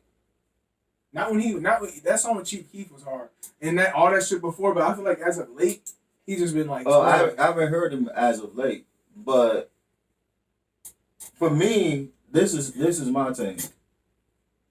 I know, me personally, I know I can't rap.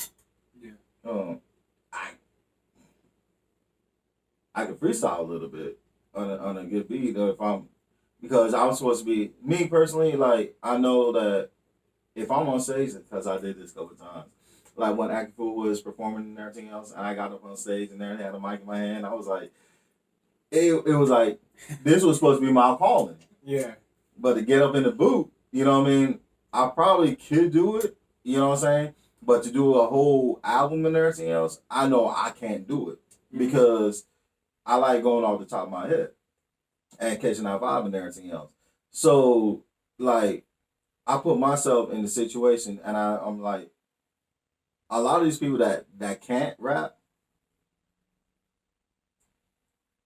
there's a lot of people out here but the ones that blew up, I know they're better than I am. You understand what I'm saying? I mean, who sucks? Like who do you hear and you're just like, bro, I can't listen to that shit. Nigga, I can't even answer that because I listen to people I like. You know what I mean? I went out on a limb when I had my goddaughter. We went to the mall, bought a CD. You know what I mean? Like somebody's mixtape, $5. You know what I mean? They were like, yeah, there's 7 songs on here and everything else. Nigga, I paid $1 per song. I paid $5. It was $1 per song, and all of them was trash. You know what I mean? No, and he was on the bird. You know what I mean? And I had Ari in the car with me because we went to the Brandon Mall and then we went to the movies, right? Mm-hmm. And so my daughter, I told her, I said, baby, eject that shit. You know what I mean? So she ejected it and I put it I respectfully put that bitch back in the sleeve and I broke that bitch in half. She's like, why'd you do that? I said, because this shit is trash and this is what you do trash. Bruh, the only good CD I ever got, like, from a person passing out CDs was from Tom G. And Lil Key. Because Key used to come by in the like big ass key vans in the neighborhood. And Tom G, he used to always be in Sampson. Because he got cousins and shit over there. Right. So like anytime I see Tom, because he used to sell his CDs, but he'll give them to the Jits for free. Right. So he'll pass out a CD. That's the only time I've ever gotten a CD. Put it like when I didn't, because this is when I first moved to Tampa. Right. I didn't know who this nigga was. I think I got Cushion Cups. Got the one with Sky High on it. Like that bitch was fire. Like that bitch was fire, nigga. Like that shit was so hard. Like as soon as I got the CD, I put it in. I pressed play, nigga. I'm just sitting there. You know, I think it was Pressure Bust Pipes. And so it wasn't. I don't know which. It was the one with he had the Pretty Boy Swag freestyle. Okay. Nigga. That tape was so fucking hard, nigga. Like, I went online, searched him up, nigga, found his YouTube. Like, nigga, I became a fan off that. That's the first and only time this ever happened. Tom G was... we still fuck with Tom G. Of course. You know what I mean? I remember, like, handing out CDs for acting fool. That whole shit was... To me, that whole shit was fire. Mm-hmm. But we never charged nobody for it. We just went out there and fucking... Like, we pressed the CD in Matt and Justin's house. Actually, it was Justin's. Because he used to play for the Dallas Cowboys and got injured. And he bought a house over there. Remember I showed you? Yeah. When we went to pick up... Bayshore? No, not Bayshore. Over there by the school. We went over the Bright House building is. Over there. Yeah.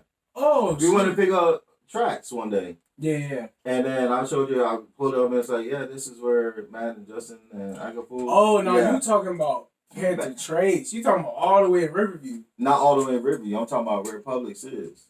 By the crib? Yeah. Yeah. Okay, so that's like... In the back. Before, around the corner. Yeah, Pavilion. Okay. So, what we did, we pressed CDs and everything else. We had the sleeves and everything else. So, my boy used to produce one. Mm-hmm. You know what I mean? And that fool was a teacher at the Art Institute. What the fuck? Yeah. He like a production teacher at the Art Institute. And I remember just like filling out those CDs. I saw him at like Buckwheat and all that shit. You know what I'm saying? Mm-hmm. So we were like filling in and then we just go ahead and hand out CDs, bro. And at that time I was talking, you know what I mean? And then we'll like just go out there and like just hand out CDs. We never charged nobody. We just handed them out. Honestly, a good thing to touch on. Like, since you personally was handing out CDs back in the day, you think it's still effective to hand out CDs in 2020? Like, is it still effective to hit the streets and like hand out your CDs and I think face to face? I think it is effective. You know what I mean? Especially if you just handing them out, because to me, if somebody gives you a CD and everything else. 9 times out of 10, I'll say about a good 50-60% of the time, you know what I mean, they will listen to it. You know what I mean? Because it's free. You know what I mean? So they're going to be like, no, the artwork looks good. You got all the tracks on there and everything else. Let me check it out. They pay for it. They might go ahead and listen to it and really think I was disgusted, my nigga. Because you paid. I paid for this shit. I was so disgusted. I'm like, I wanted to turn back around and look for these motherfuckers to get my money back. You understand what I'm saying? So I was so disgusted. You know what I mean? Recently? Yeah. See, because I've been thinking about pressing up CDs and hitting the streets and like really giving my shit out. But do that. You can't do that. I know it's cheaper nowadays too. Bruh. I would say do that because you never know. You charge somebody. I don't want to charge them. I want to get it out. But see, you can make a lot more money if you charge somebody, right? Yeah. That's one thing. What I would do is if they ask me, like, oh, how much you charging, I'll just say 5. Yo, or it could be like donations. Yeah. You know what I'm saying? But you never know who you're going to run across. And then they're like, you know, like, so we actually legit gave those bitches out. And they were like, fool was like, if you want to take donations, whatever, you put that shit in your pocket, whatever. Oh, okay. You know what I'm saying? Because we had a whole press in there. We had the blank CDs and we. Oh, y'all had a press. Yeah, so we pressed the shit right there. You understand what I'm saying? Y'all went to Kinko's and got the sleeves and shit. Yeah, they had. I don't know what they did, but they had the art, the artwork, and so it was like me and JG. We on Reason, you know what I mean? And we took turns. Like one person get on Reason and do a beat, and then like while the other one is like fucking sliding and shit. You know what I mean? And then we'll just alternate just like that.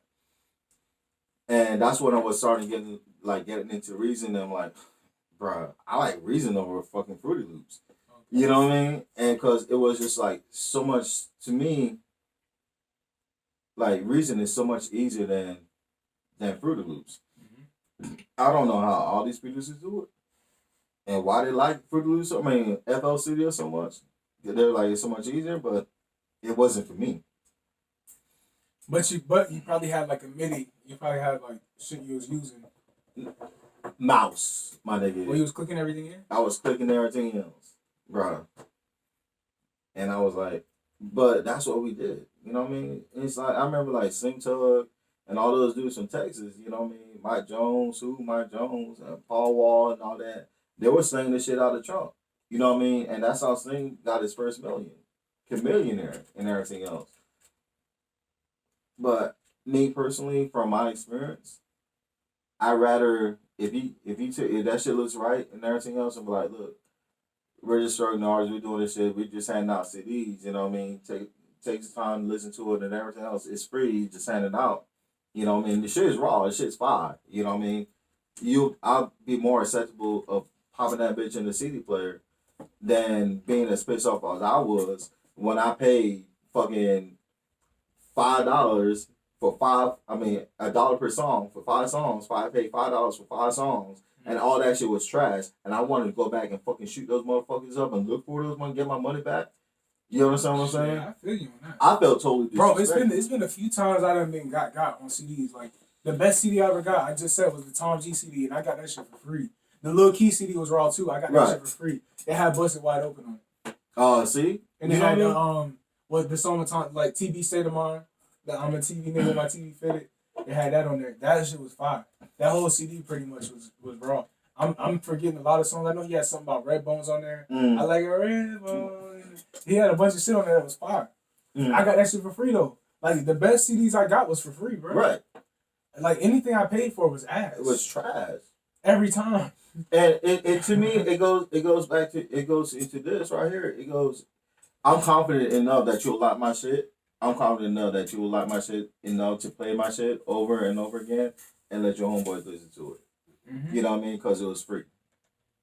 Me, if I got to pay for it, that's letting me know that you're not really all confident, but you're trying to make up that studio. Then I think it was like, all right, maybe you're struggling. You're trying to make up that studio time and everything else. But I'll be damned. I'll pay fucking $5. And that shit sound like you just record that shit at a house and that bitch ain't all that mix and mastered right, nigga. Then we really got a serious issue. Yeah. Nigga, what the fuck am I paying for? Nigga, you shit sound like trash. Nigga, what? You understand what I'm saying? And that's where I get upset about. You know what I mean? That's alright to just fucking, if you want to do that shit and make sure that you know it's gonna be money, unless you could have a printer to print out the artwork and everything else. Also, like on the photo printers and everything else, you can print out the artwork and make that bitch look nice and glossy and all that shit. You know what I mean? You go to your ink a lot, but if you have all that shit in place and you can do it for free, you know what I mean, just on the minimum, then do it. Just hand them bitch out. Because sometimes the free shit is the ones that people listen to more than once. Like you said, Key and Tom G. You like, nigga, them shits was in rotation for months. Nigga, yeah. I know for sure. Yeah, so we're going. No, I was checking the time. But shit.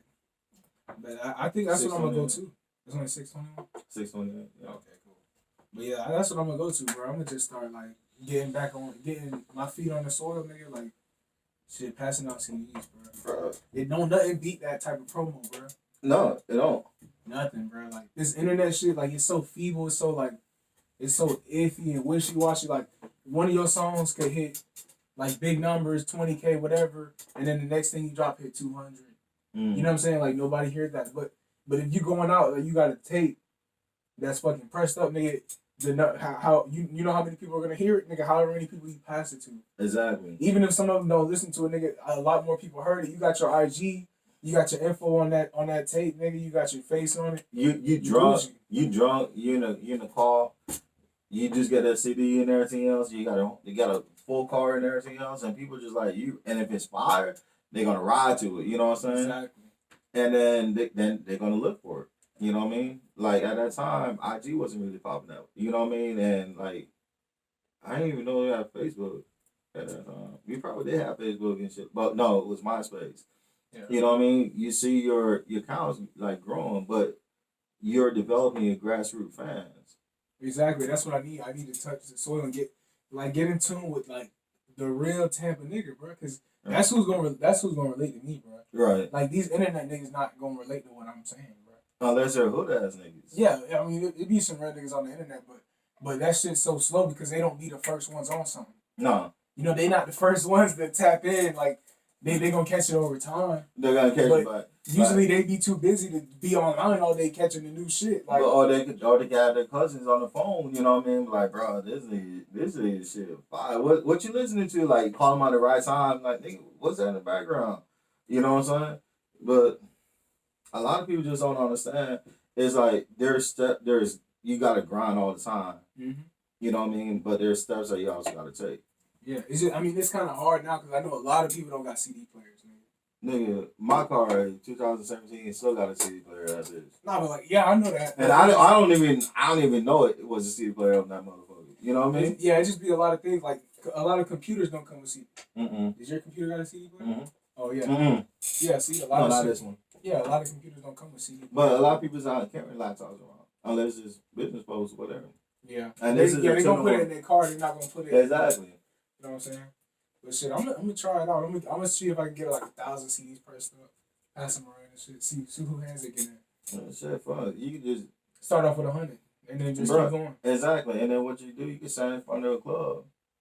You know, you can stand in front of like Sky or any club that like tailors to like black hood niggas. You know what I mean? Mm-hmm. And pass them out there. You know what I mean? So what do you think? I feel like don't nothing beat the street like the fucking that's the best promo, bro. Is word of mouth. Don't nothing beat word of mouth, bro. Nothing beats word of mouth. But I'm gonna tell you what comes close to word of mouth. If I remember like Flo Rida and all them, and some people still do this shit. If you get a scripper to dance to your song, mm-hmm. and scrippers like your song, that bitch gonna fly. Bitch gonna fly. I don't know what it is about a scripper's ear. That bitch gonna go, my nigga. That's gonna be slide so fucking far from here to Alabama, from Alabama to Louisiana all the way to fucking Illinois, bro. That bitch gonna slide. Bro, we get busted wide open, bro. For real. You know, like I didn't know how big that song was, bro. Like I thought that was some Tampa shit. But this female from New York, like I'm on FaceTime with her and shit, and that's what's playing. I'm like, bro, what? I'm like, what are you listening to? It's a whole nother version. Right. It's not even the version we know here. Oh, really? It's a whole nother version that I heard. And I'm just like, wait, what the fuck is that? Like, that's the same song, but it's not the same words. Right. But it's hard. Like, I'm just like, she's like, oh, you don't know about this? I'm like, what you mean I don't know about that? I'm wondering what you know about that. You know what I'm saying? For real. Because it was like 2 years later. Mm-hmm. Or a year and a half later, and they just now getting it. But it's going crazy over there, too. Yeah. Just like Flo Rida, like Apple Bottom Jeans. Bro, those scribbles is on that bitch before that bitch hit fucking mainstream. Yeah. You know what I mean? Nelly, like, his shit was in the strip clubs before. You know what I mean? So it's like if you got a scripper that will dance up and that scrippers like that bitch, just know you got a commercial hit, my nigga. It's simple as that. Yeah, that's true. That's factual. Yeah. Shit, a lot of strip clubs like big niggas pop. Like that's how Future started popping. Cause Esco was the DJ at Magic or some shit. Yeah. And that's you know what I'm saying, he was playing Future songs in the strip club. Bruh. I like some of Future shit, my nigga. Bro, Future one of my favorite rappers. Future's alright. That's one of my favorites. That's one of my Future alright. Future alright. I don't know, but yeah, he alright. Like to me, that nigga's like a pioneer in this shit. He's I don't know. Fuck with Future the long way, bro. Like it ain't too much bad Future can do in my eyes. I came across Future when he had that one commercial hits I'm looking for. Turn on the lights. That shit hard. Yeah. And that's when I first heard about Future, you know what I mean? And then it was cool because that honestly, honest. Oh yeah, I'm just being honest. And then he came up with like shit that just, to me, it wasn't even him. Yeah, you understand what I'm saying? That Honest phase where he dropped the Honest album. Yeah, and like Pluto, you know what I mean? Pluto was so hard. And then he switched up to like 56 Nights when he became, you can't understand what he was saying. You know what I mean? When he switched up a little bit, you know what I mean? And you said, like you say, he's a pioneer and everything. That, to me, it was like from being an artist that you can understand what they're saying and they're actually rapping in their intents to the mumble, the pioneer of the mumble rap. You wanna know what's crazy though? So before Turn On the Lights, right? He had to take Astronaut Status and he had to take Dirty Sprite. Now a lot of people Dirty Sprite was before? Yeah, Dirty Sprite was like one of the first ones. That like he's older, so he's been rapping. Like the niggas in Dungeon Family, nigga. You know what I mean? Right. So what I'm saying is like Dirty Sprite, nigga, half of that shit was inaudible as fuck. You can't understand that shit. What you looking for? No, the band. Yeah, so half of like a lot of Dirty Sprite you can't understand, a lot of Astronaut Status you can't understand. But then when it came time to make Pluto, which was his first studio album, that's when he started clearing up his voice. He started like, you know what I'm saying, like sounding more clear and shit. Right, but that's when he was with That's when he Rocco. did Turn On the Lights. No, he was with Rocco the whole all before that. Right. But then like the studio album was when he signed with a major. And nigga, I don't like that face. What is that? Pina Colada? Not where it's at. Bang, you missed it. You missed it on this one, bro. Bang, bang, bang. No. Bang, bang, bang. No. You trying to do a bang review? No. This shit looks tragic. Your face is, you got the. Oh. I know not to try that one. That's not it. It almost tastes like pina colada, but it don't. Bro, energy drinks ruin every flavor. Bro. Yeah, it could be a fucking fruit punch energy drink. That shit gonna be kind of nasty. Bro. It's just how much you can tolerate it. Bro. I ain't never had a good energy drink. You're looking at the ingredients like ass is one of them, nigga. Like you gonna see ass, Medusi on the can, nigga. Bro, last night, right? No, Friday night. I had this one chick looking up, like dancing up on me, right? And everything else. I'm like, bro, I can't. And she was like, no, like she was really like disgusted that I rejected her. I'm like, you know what I mean? And so last night, there was another set of females and everything else, like rub my face and everything else. I'm like, oh, you gonna pat me down again? You gonna search me again and there, all that shit? Like, I'm like, nah. She said, but you sure? You know what I mean? And it's like, but there was this one chick, bro. Nigga, you know how I rag on people with big ass foreheads and shit like that. Nigga, her forehead wasn't like here, like height wise, to cover it with the bangs. That nigga forehead was like this, my nigga. It was just like, he's just a big ass widescreen TV, my nigga. Is it female? Yes. Bruh, and I think the other girl was a sister too, because like the I'm all off topic. You said a widescreen TV, bro. You know, it was like the Samsung Curve TV, like 80 inch. Yeah, bruh. And like the the door girl, she was like, man, I got a big forehead because it was just like.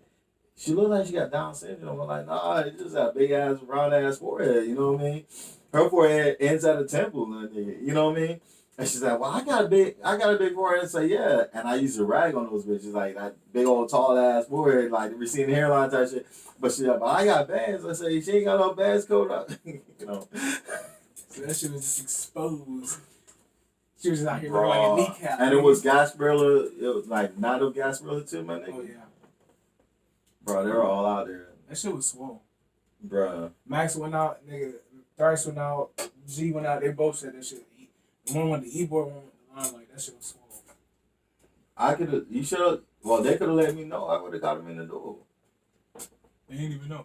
They didn't know you started yet. I just found out you started last night. Or no, this morning, nigga. Oh, you did? My mom was like, oh yeah, she was like, yeah, Ben started the bouncer shit. And I'm like, tell you about my name. I get my name on the shit. But yeah, my mom was like, Sugar Boogie just started bouncing and shit. I'm like, bouncing what? She was like, oh, he's a bouncer. I'm like, what the fuck, nigga? Yeah. Like, I didn't even know you was doing security like outside the club and shit. You ain't had to get in the fight yet? Nah. You ain't had to yoke a nigga up yet, bro? Nah. I don't think I want to, bro. I'm like, bro. I look at all these people like, and I size. I size it. I can't help it. Like everywhere I go, I size people up and I sit back and just watch. You know what I'm saying? But I can't help like, nigga, how you gonna be a nigga with a waist fucking this big, my nigga? Legit, this big. You know what I mean? And you expect me to fight you?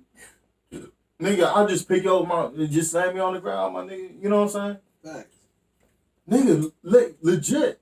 Nigga, this big, my nigga. Or like a tiny ass, like. Their waist this big. Nigga, I'm searching bitches, and you know what I mean? I gotta do like, you understand? Nigga, I'm doing like this, and I come like right here, then I do like this.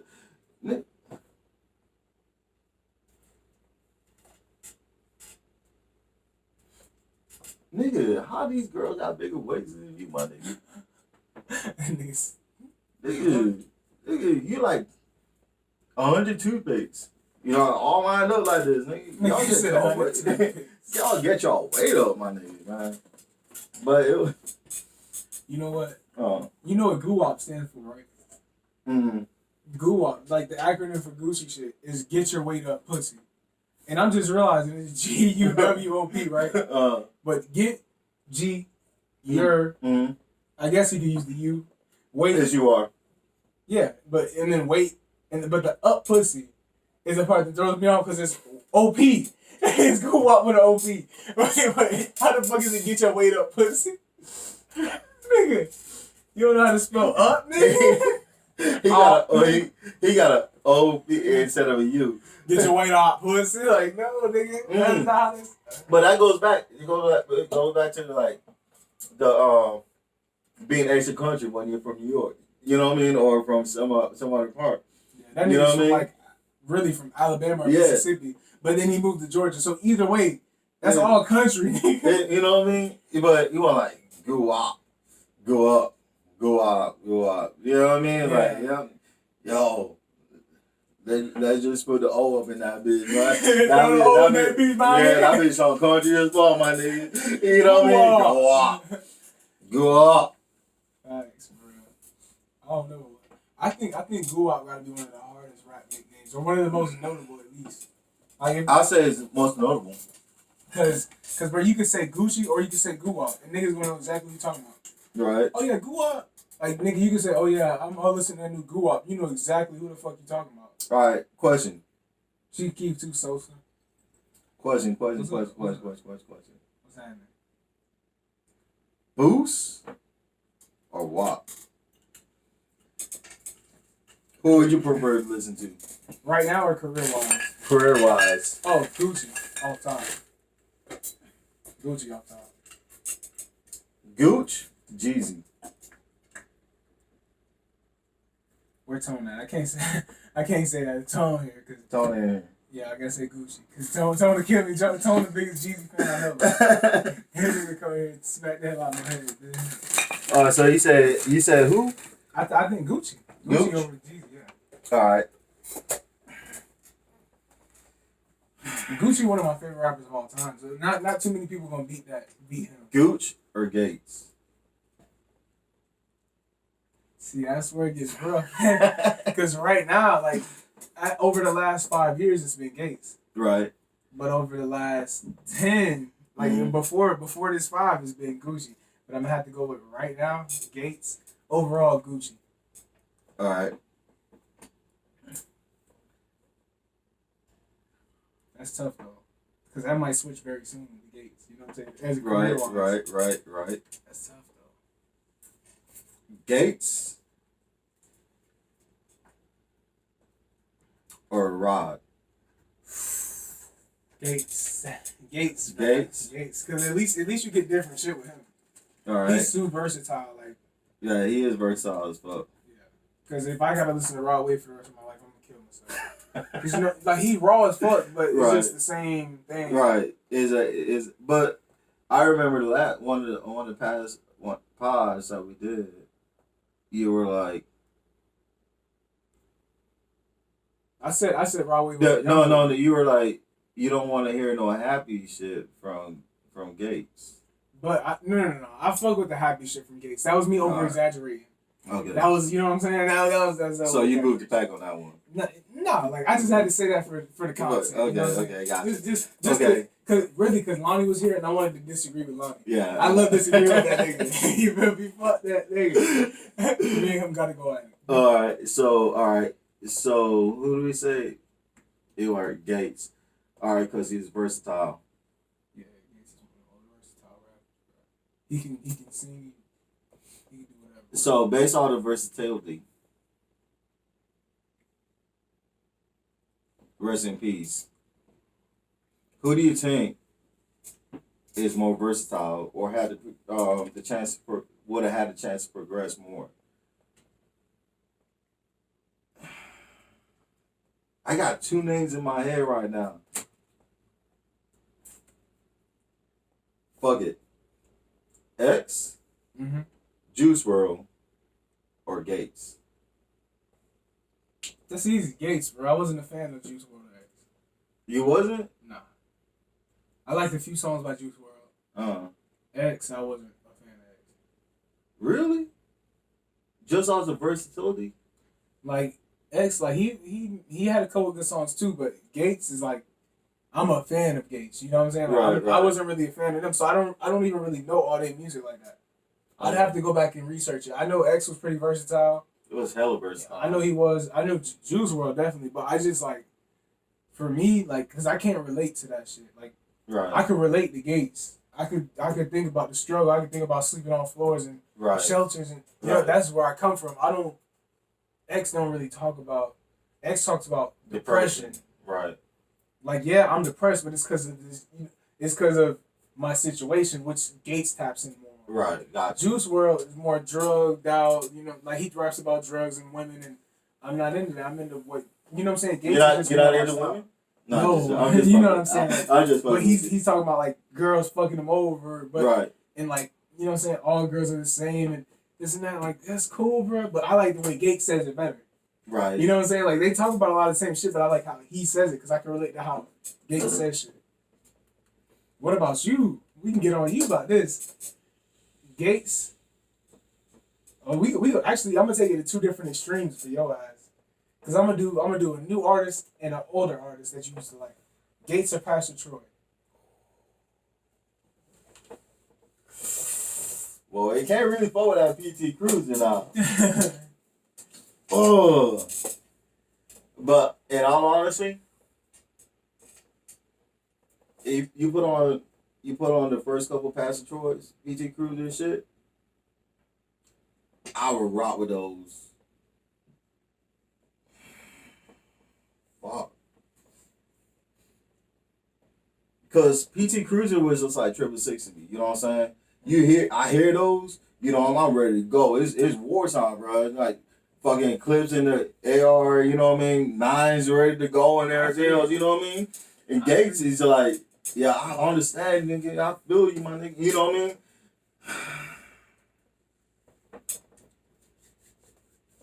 On my grown man shit, I gotta go with Gates. On my ignorant, I don't give a fuck type shit, best believe I'm hearing some Troy, bro. But if you gotta pick one and wipe the other one off the map, who you pick? Ain't wiping nobody off the map. I ain't asked you to wipe nobody off the map. No, but I always pick one. I picked one for each, no matter how hard the decision was. On my grown man, like I had to go on my grown man shit because we all got to try to achieve better and everything else. So I'll go, bro. And I like most of those things. I like most. I'm gonna go with Gates because I'm grown. I'm growing and everything else. I'm trying to struggle. That's how I felt when you said Gucci or Jeezy, because I like Jeezy on like more mature shit, right? But Gucci overall, because Gucci gave me more slaps. You feel right. Me? But I got another one for your ass. 3-6 or Outkast. 3-6, my nigga. Oh, you ain't fuck with Outkast like that? No, I like Outkast, my nigga. But remember, at that time when I'm listening to 3-6 and Outkast, bro, it was just like I'm always CTG. You know what I'm saying? Mm-hmm. But nigga. No, I ain't trying to be listening to like the old, you know, I'm sorry, Miss Jackson. Ooh, I can't bump that all the time. You can't catch me running around with that old tree would say that Ryan Spinners, you know what I mean? Like that UG, you hit me with that UGK and all that, bro. Nigga. UGK or 3-6. But that's gonna be a hard one for me, so I can't. That's tough. That's tough, bro. That's tough. That's tough, man. Pimp C or Juicy J, we can do it like that, not the whole group. But that's still hard, but because Pimp C is UGK, Juicy J is 3-6 for the most part.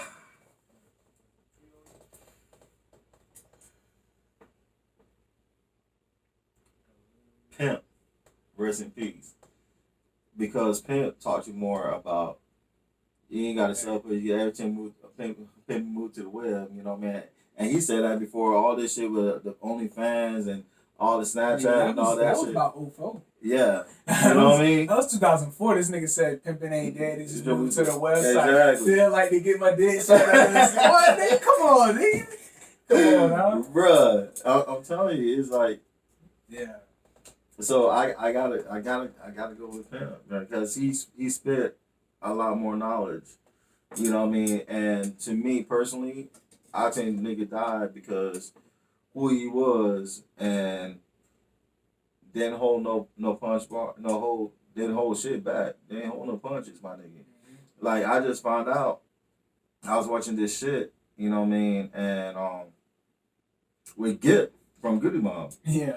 You know what I mean? And Gip was like, bruh, he's like, what the fuck when that shit with Jay-Z? He didn't really fuck with Jay-Z. You know what I mean? And like Bun was pushing that shit. And he was like, we're going to Trinidad, you know, and shoot this video. He's like, bro, what the fuck I do look like going to Trinidad, man? I'll go to Miami and shoot my video and everything else, send it, you know what I mean? And I respect that type. You know what I mean? That's some real shit. I really respect that shit. You know what I'm saying? Pimp, nigga. Bro, you know what he said? Because I don't know I think it was Bun B or it was a documentary on Pimp C.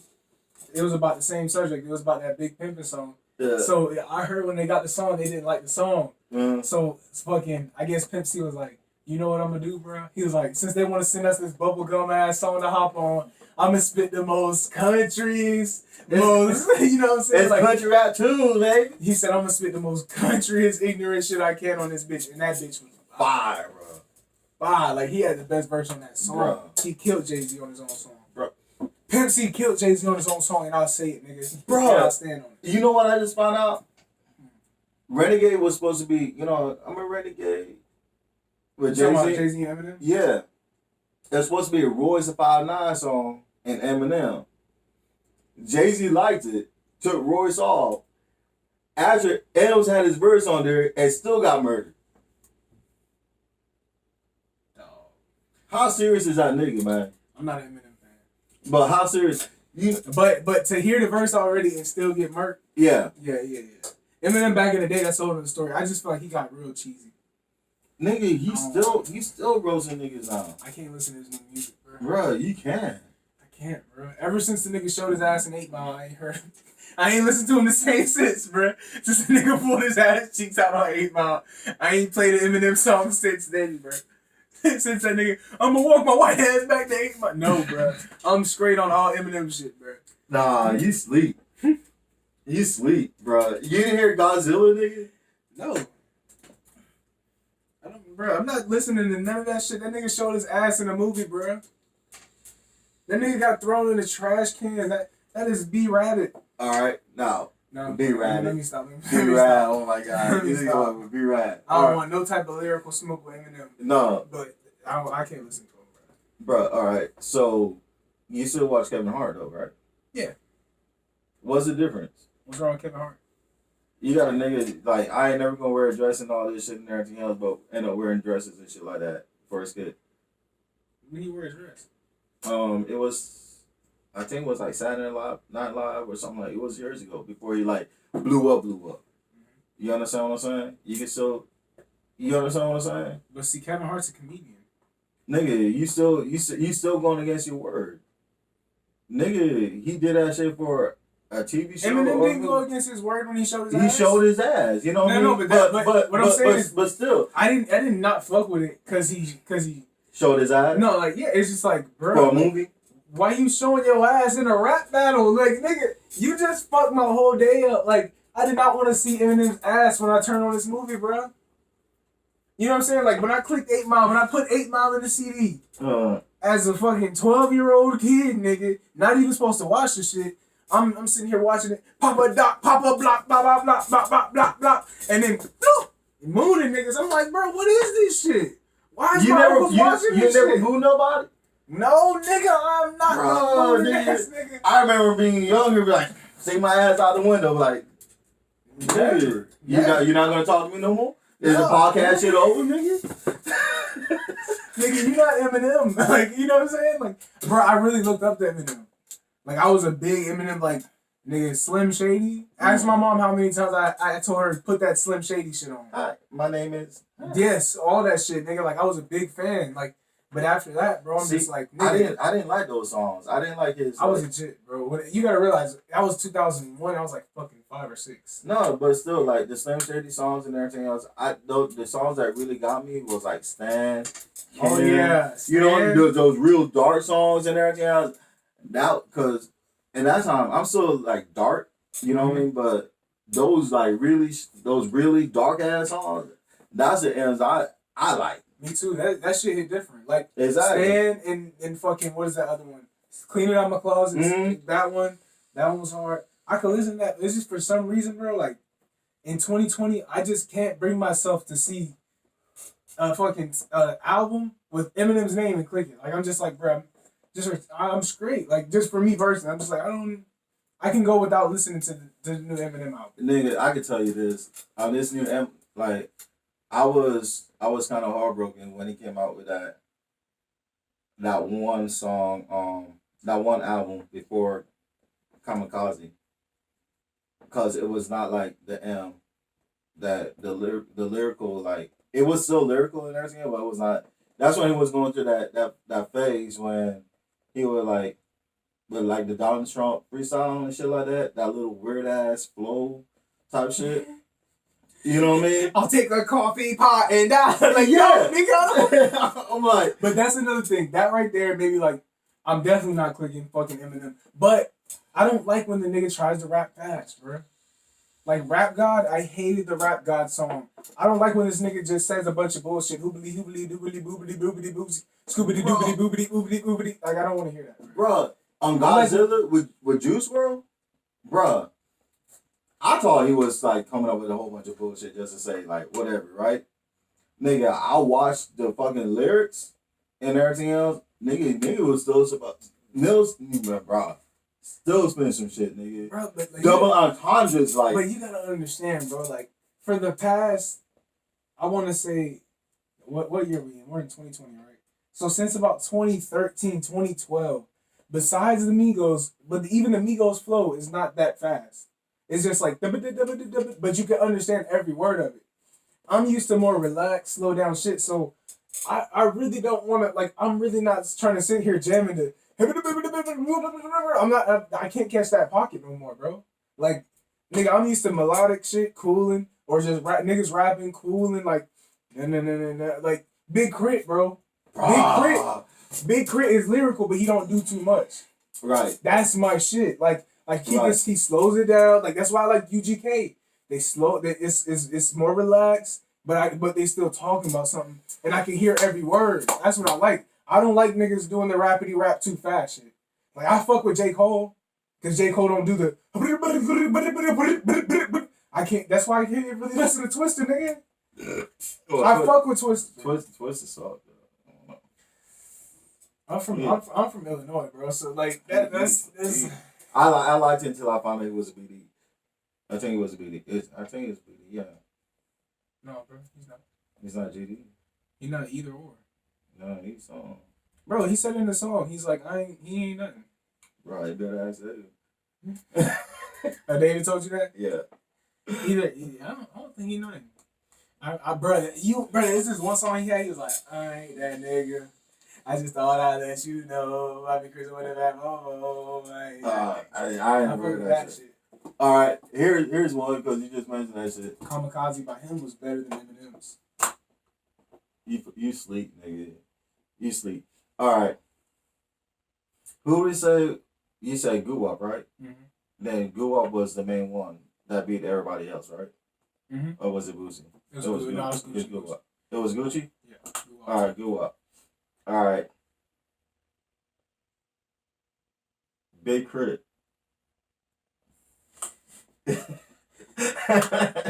Gucci? Yeah. That's tough. But I'm gonna have to go with Gucci. Over Crit, my nigga? Yeah, I'm gonna have to go with Gucci, bro. I'm gonna have to. Cause of longevity? No, just cause like. Cause with Crit, bro, like it's hard, but it's like if I gotta pick one, I gotta go with Gucci. Like if because what I'm basing mine off of is who do I have to listen to for the rest of my life? You know what I'm saying? Like I fuck with Crit heavy.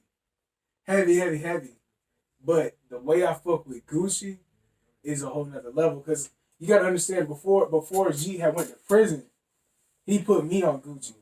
Right. Like the early, well, I mean, of course, we all knew him on So Icy. So Icy? Yeah, we all. But I'm talking about after So Icy dropped, when he went kind of underground to the trap house. Like, he rated the album Trap House, all his underground shit. G was looking it up, showing me all that shit. And he got slappers on slappers on slappers on slappers. It's like, bruh, there's like 400 Gucci songs I can play that you don't even know you remember, but you remember them. Like Gucci just is boring. Like he's just so hard. Like I fuck with Big Crit, but the ignorant in me, like the ignorant side is just I gotta go with Gucci. It's like Trevor saying Fast Stroll with me. I got you. Facts. You know what I'm saying? It's like I gotta. But I feel like the reason why a lot of people don't know about Crit like that is because he's so underrated. He stuck to his roots. He didn't bend for the label. Nah. You know what I'm saying? Like the label dropped him, but he's better without the label. But yeah, he is. I don't know if he got picked up by somebody else. No, he's independent. He was making more money independent than when he signed with the label because he was making money and he had a buzz. Like goes back to the first question you asked me. You know what I mean? He had a buzz. You know what I mean? And then the label picked him up and everything else, and he signed with them. And they didn't know what to do with him because most of his shit was like really on the ground. He had an underground following and everything else, and they were like, "Oh, he got a following and shit like that." And they didn't really know how to fuck with him. So that was his demise and everything else. Now he's free. Nigga got free last year, and he already dropped like 2 or 3 fucking album-sized mixtapes. You know what I'm saying? That nigga's wrong. Bruh, I gotta go with Crit over Gooch, bruh. Oh, of course. But it's just for me. That's what I'm talking about. I already knew you was gonna say Big Crit. Yeah, you talking about my reaction, my nigga. Like, yeah, you know what I'm saying. Yeah, that's like me saying 3-6 or the Migos. I'm gonna go with the Migos. I'm gonna go with 3-6 every exactly. day, all day, you know what I'm saying? There's just certain things that we're gonna be like, whoa, like yeah, like because if I say the Migos are 3-6, if you'd have said 3-6 off rip, I'd be like, huh? Over the Migos? But then I remember like that's you know what I'm saying? Yeah. Like, we're two different. We're Yeah, kind of two different generations. We like a lot. We both. You still like the Migos, but it's just like you like 3 6 way more. Way. And I like the Migos. You know what I'm saying? It's just that's just an example. I don't really. Right. I know. Yeah, but it's certain things. But it's like, nah. If you would ask me like,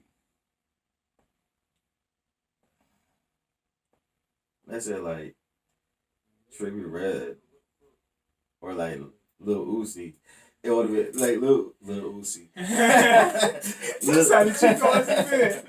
Lil Uzi. That's how like you only gonna like this Lil Uzi. Bruh.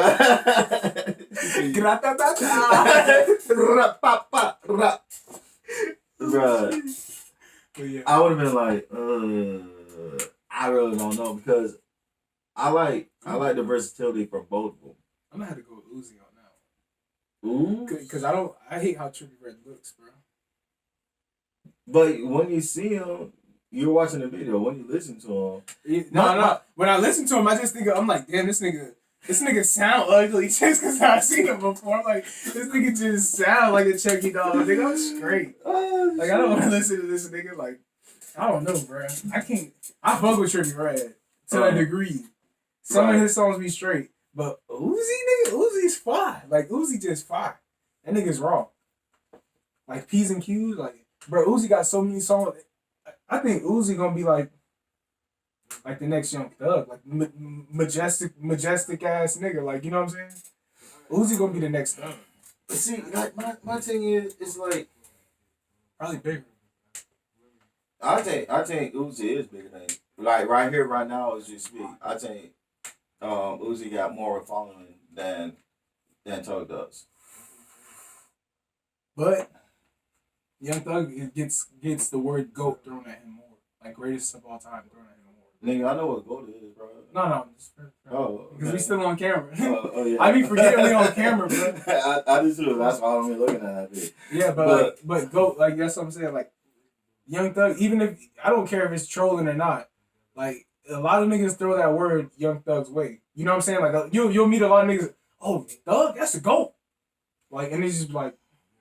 But see, that I got an issue with that because, like, a lot of niggas nowadays, you know what I mean, they'll be like LeBron's a GOAT. You understand what I'm saying? People be quick to give people shit out like that. Some people might say Trae Young is a GOAT. Oh yeah. I know what you're saying. You understand what I'm saying? Like if I was to say Lil Uzi is the GOAT, I'd be tweaking. Bruh. I would be tweaking. A lot of these niggas tweaking. Yeah. But Trae Young, saying Trae Young is the GOAT, you're tripping. You can say he has potential to be the GOAT. Right. It's another story. He has potential to be one of the greats. Okay. But to say that nigga's the greatest of all time, like saying Stephen Curry is the greatest of all time right now, is a slap in the face to Kareem Abdul-Jabbar, a slap in the face to Kobe, even a slap in the face to LeBron. R.I.P. Kobe, by the way.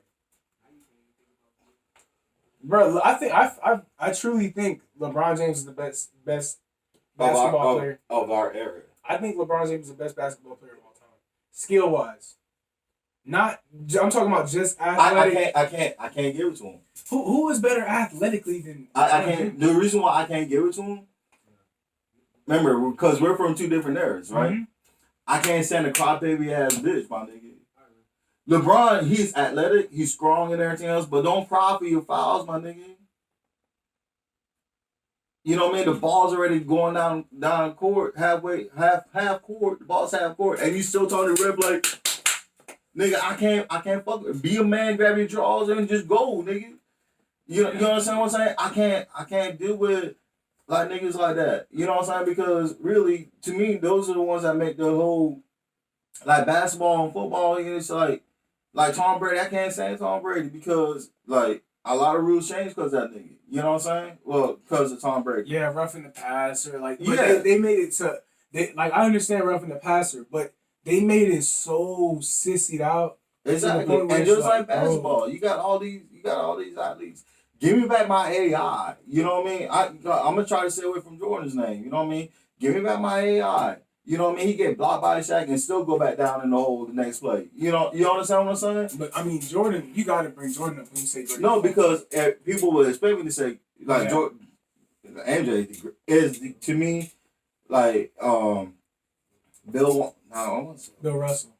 Bill Russell, Wilt is still, you know what I mean? Larry Bird, Jordan, you know what I mean? Those are the greatest. Pistol Pete, you know what I mean? Pistol Pete, you probably don't know about Pistol Pete. I know Pistol Pete. Bruh. Pete Maravich? Yeah. Come on now. Come on now. Nigga. He was making trees before trees was recorded. Yeah. But see, I feel like personally they can't even really do greatest of all time because there's not one greatest because of there's 5 different positions. Mm-hmm. I feel like you got to do greatest point guard, greatest shooting guard, or greatest guard, greatest forward, and greatest center. But now they could do the greatest of all time because there's so much in the league. There's so much of like non-position spots. You know what I mean? But to me personally, nowadays centers can dribble it up the court. Exactly, and to me, hit threes. To me, the person that really brought that bitch on was Shaq.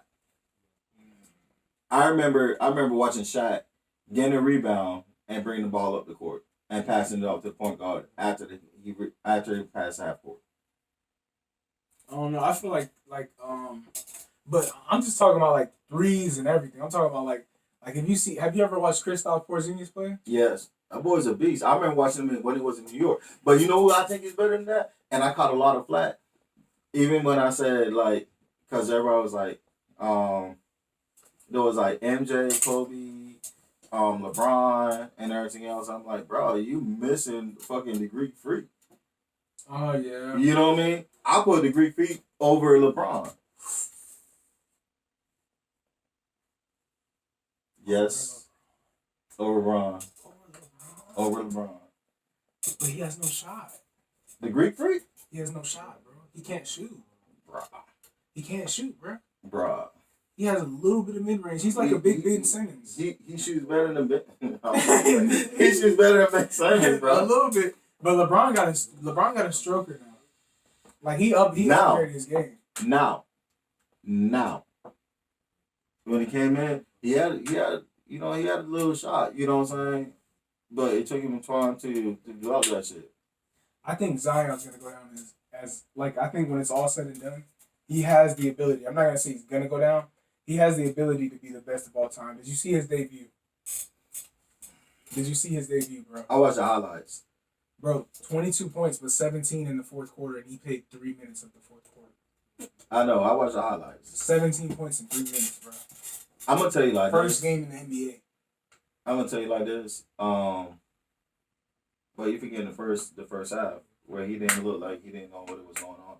Now, my issue with Zion, because I remember watching Zoe, Jello, Melo, Zion, went all in high school. Mm-hmm. Tyler Hero and everything else. You know what I mean? Mac McClellan, which is Rick Fast's cousin. I know that. Yeah. Watching them in high school. Trey, you know what I mean? I'm like, damn, Trey's lights out. You understand what I'm saying?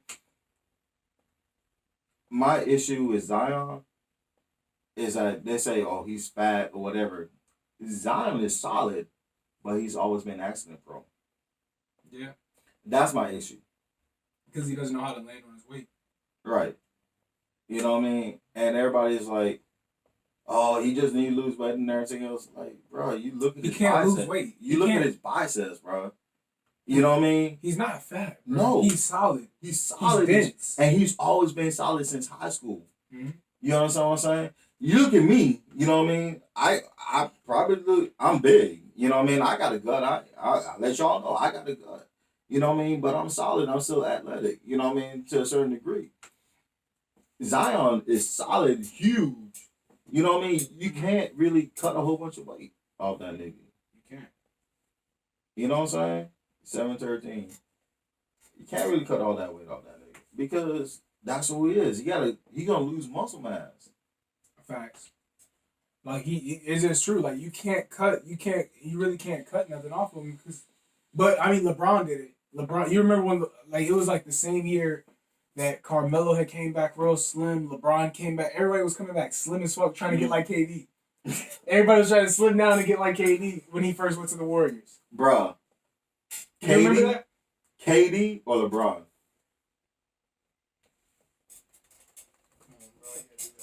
LeBron, bro. Because I'm a LeBron fan, but KD is good too. The Slim Reaper is no slouch. But he still has a lot to prove. What does he have to prove? The Slim Reaper? How tall is he? 6'9"? 7 foot. He damn 6'11" or 7 foot. He can bring the ball. He can bring the ball down. Yep. So can LeBron. Cross niggas over. So can LeBron. Shoot those trees. Consistently. That's where I stop. Still dunk on the motherfuckers. But he's not as strong as a driver as LeBron. You gotta give that to LeBron. The reason why, me personally, I'm gonna say this, and I know I'm gonna catch a whole bunch of flack. I might even catch a whole bunch of flack from you in the car. The reason why I think like Braun is so much more of a dominant driver, because people get out his way because he's so big. You look at my nigga Ja. I was politicking for that nigga Ja, bro. Ja should have been the first round draft pick, bro. Ja Morant from Memphis. Yeah, I know you're talking about. Bruh. Unstoppable. And he's skinny. His waist is probably this big around. You know what I'm saying? I mean, KD is raw. Let's not get it fucked up. KD is raw. I feel like he had the potential to be better than LeBron, but it's like like he just tore his Achilles, bro.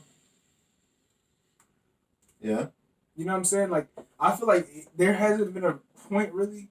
There's only been 1 year where he's performed better than LeBron. When he won MVP, of course. Right. But other than that, he ain't showing me no other signs of him being better than LeBron because he was playing with the Warriors. But now that he goes to play with Kyrie, right, just like LeBron played with Kyrie, we gonna see what's up for him. I think that's gonna be I think that's gonna be rough because Kyrie is so ball dominant. Bro, Kyrie is low key a bitch. You know he's already complaining about the team they have? Like, KD ain't even in yet. He's talking about, oh, we still need a few pieces to complement me, Kyrie Irving, Kevin Durant, and DeAndre Jordan. They still need a few pieces. That's the same thing. Well, LeBron just said that they're good right now. But, they're working behind the scenes and everything. And that's what I don't like about these super teams. Like, bro, it's different from drafting to develop a super team from trading people off to create a super team. But I'm going to tell you like this, my nigga. Golden State drafted most of them motherfuckers. Except for KD. Yeah. But they had a super team without him. That's really why I was so pissed off about that move. Because they kind of ruined the NBA for a couple years. Until last year, it was so sweet to watch Kawhi bust them boys, even though they didn't have most of their team. Bruh, I like Kawhi. And you asked me about, like, remember we talked about the loyalty that Kawhi didn't have for Toronto and everything else. Mm-hmm. He was traded to Toronto. He wanted to go back home. You know what I mean? He wanted to go back home. That's his stomach ground. He got traded to Toronto. So when it comes to loyalty, is he still supposed to be loyal to Toronto? When he got traded up there? I mean, but look what Toronto did for him, though. Because Toronto, you gotta remember. What did they do for him? Toronto had rested him damn near the whole regular season. He's the one who asked for that. He said, sit me down through the regular season so I can perform in the postseason. Right. All right. Instead of them like, no, fuck that. We got you. You're gonna work.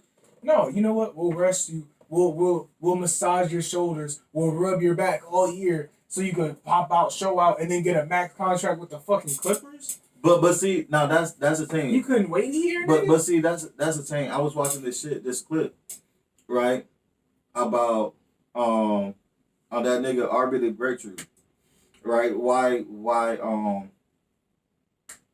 back in the day, like Jordan played 82 games. There was 82 games in the season. A lot of players played 82 games. Vince Carter, even when he came back, It's either no Grant Hill. Mm-hmm. After out for the injury and everything else, he still played 80+ games. You know what I'm saying? Now you look at LeBron, you look at other players, they're playing 60, 70 games. Load management. Exactly. So Kawhi was like, you know what I mean, this is what I need. And they, you know what I mean, they go ahead and like, we want a ring. All right, so you say you need this to rest up and everything else, and you rest up. But I'm just like, well, no, honestly, it's not really on Kawhi. This whole time I kind of had it wrong. It's on Toronto. Because the only reason I really didn't like Kawhi is because I fuck with DeMar DeRozan. And you saying he got a shitty ass deal. Yeah, he got this shit into the stick. He had to go to the fucking weak ass Spurs, bro. Right. Like, come on, bro. Like shout out Lonnie Walker, bro. Like, he's like a rookie, or I think he's a sophomore now, but on the Spurs, he's promising. Like, I feel like he's gonna be one of the next guards. Mm-hmm. Lonnie Walker, bro. Remember that. He's gonna be one of them niggas in the next 3-4 years. He's gonna be one of them dudes, bro. Like, he's gonna be like bigger than Steph, bro. Really? That nigga can ball, nigga. What about what's that nigga named Nunn from Miami? None. I ain't even peep. Bro, he was undrafted. He was undrafted. I need to peep that. I haven't been watching Miami games because they got Jimmy Butler, and low key, like, I've been salty at every team that had Jimmy Butler since the Bulls got rid of him. Because I'm a Bulls fan. Right. We got fucking Zach LaVine out of that deal. I know. Bro, why the fuck y'all trading Jimmy Buckets for Zach LaVine? And you seen Rose been going off, bro? Bruh, for real, nigga. What about that rumor that he's supposed to be going to LA? Derrick Rose? I hope he does. I hope he don't. I hope he does. He needs a ring, so I hope he does. But I'm not a big advocate of the fucking super teams. Bro, that wouldn't even. He's not at the same level. If he was at the same level he was before the knee injuries, then yeah. But I think he's better. Right? No. The reason why I say I think he got a better shot, and he makes better decisions. So you're exactly. Right. You're correct. You know what I mean? You got it on that. And he's quick to pass the ball, and he's not. To me, he's more cautious of the injury, so he can play longer now. You know what I mean? So he could be the true point guard, but he still go off and get up in your ass, and before you know it, they got fucking 20, 25 points. Yeah. You know what I'm saying? Before you know it. I feel like, yeah, I'd rather have him over Rondo. I'd rather have him over Rondo, bro. Like, Rondo's a good passer, facilitator, bro, but I'd rather have Rose over Rondo, bro. Because Rondo, like, if you think about it, you got Derrick Rose out on the top of the key, right? Now you gotta play up on him because he can shoot. Right. Rondo's not shooting the ball. You gotta play up on him because he can shoot that three, or he can take one step in, pop the mid range, or he can drive your ass to death. So that gets you, like, you gotta pay attention to Derrick Rose. You can kind of sag off Rondo, and then you can put more focus on LeBron or AD, whoever you gotta put your focus on. You know what I'm saying? Kuzma, you can put your focus on them and like sag off of Rondo a little bit. You can't sag off D Rose. You gonna get your ass exposed sagging off D Rose. Yeah, you will. You know what I'm saying? That's why I'm not arguing with on that. I ain't gonna try to debate you on that. I want Bron to get a ring, especially over Kawhi, bro. Because I don't fuck with Kawhi, bro. Whatsoever. I do. Like, I don't know. I do. I don't fuck with him or Paul George.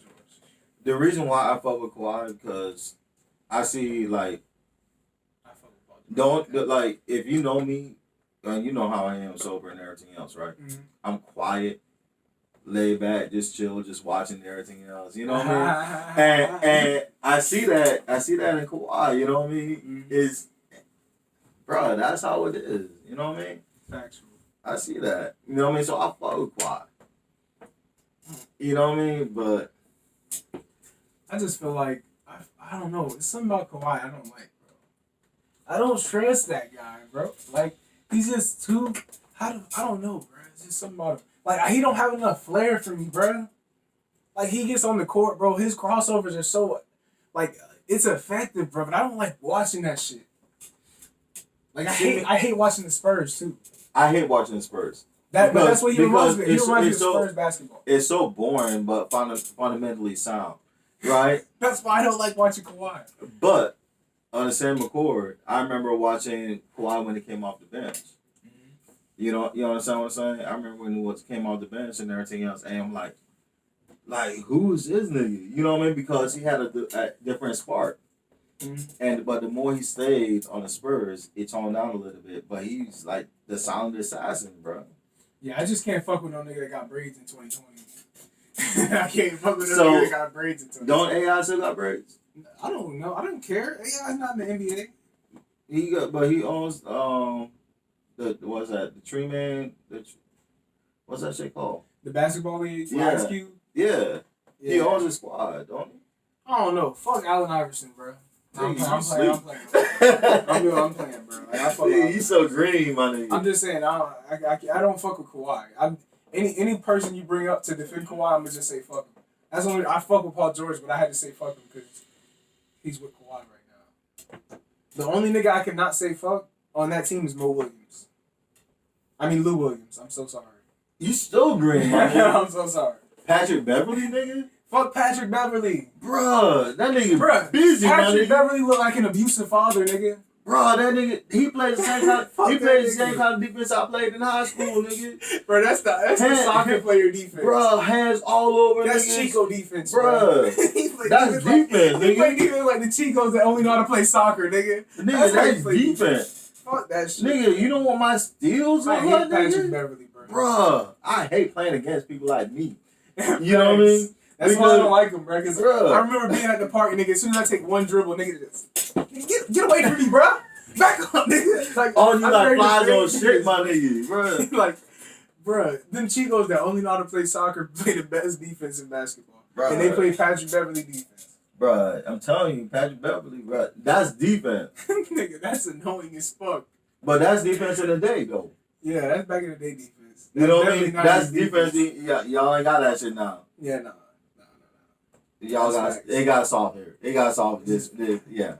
Come on now. But Patrick Beverly, bro, I could say fuck Patrick Beverly and not feel that.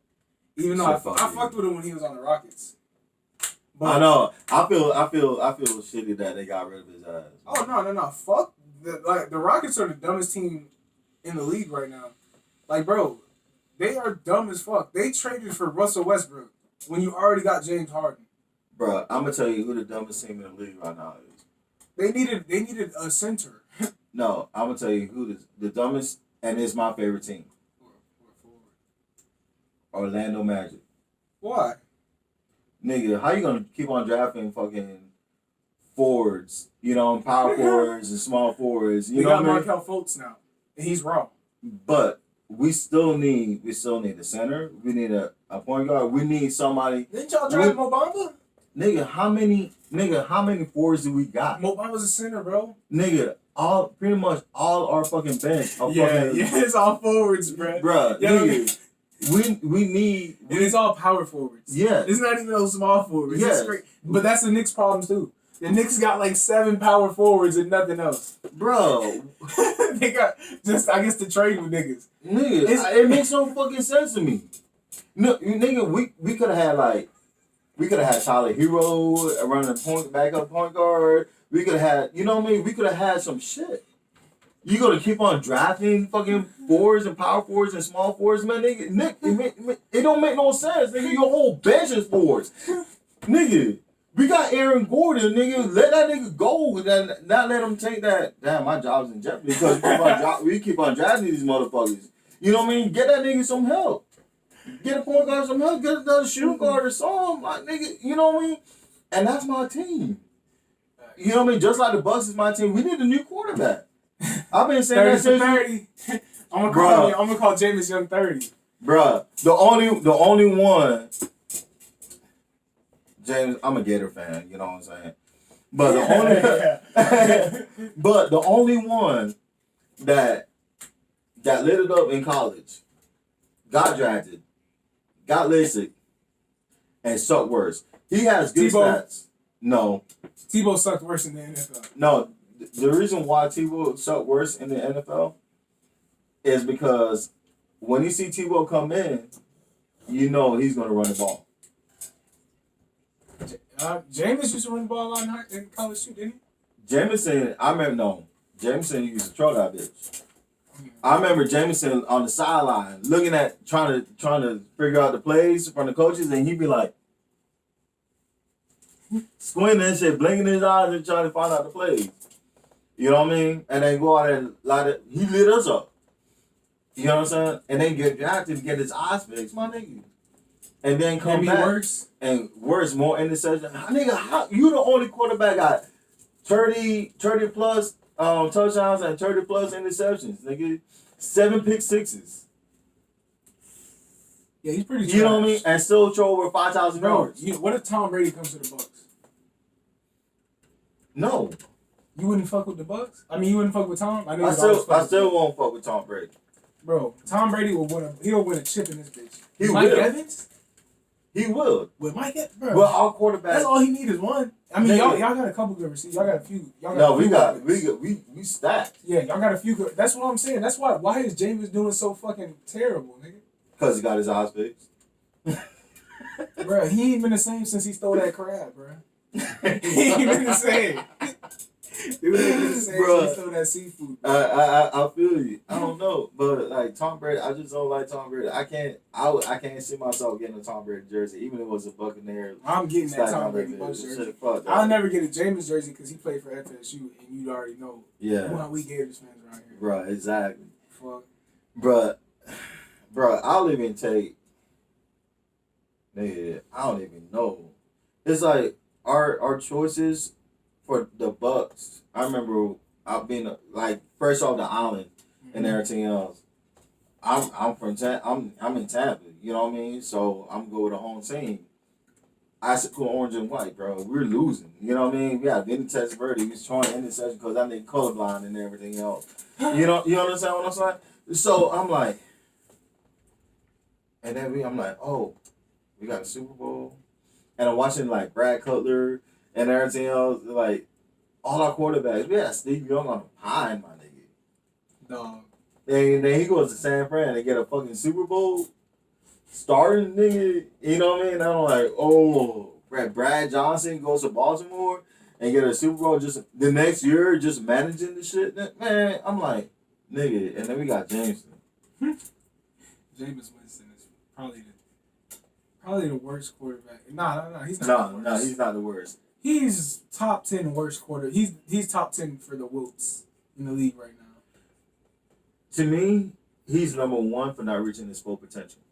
Oh yeah, for sure. He came out of college supposed to be like this big. He was supposed to be the next Cam. Like, Cam ain't even the next Cam at this point. Nah. I don't know, but shit. It's a sad day for Cam Newton. You seen the Warren Sapp interview? Bro, you gotta watch the Warren Sapp live TV interview, bro.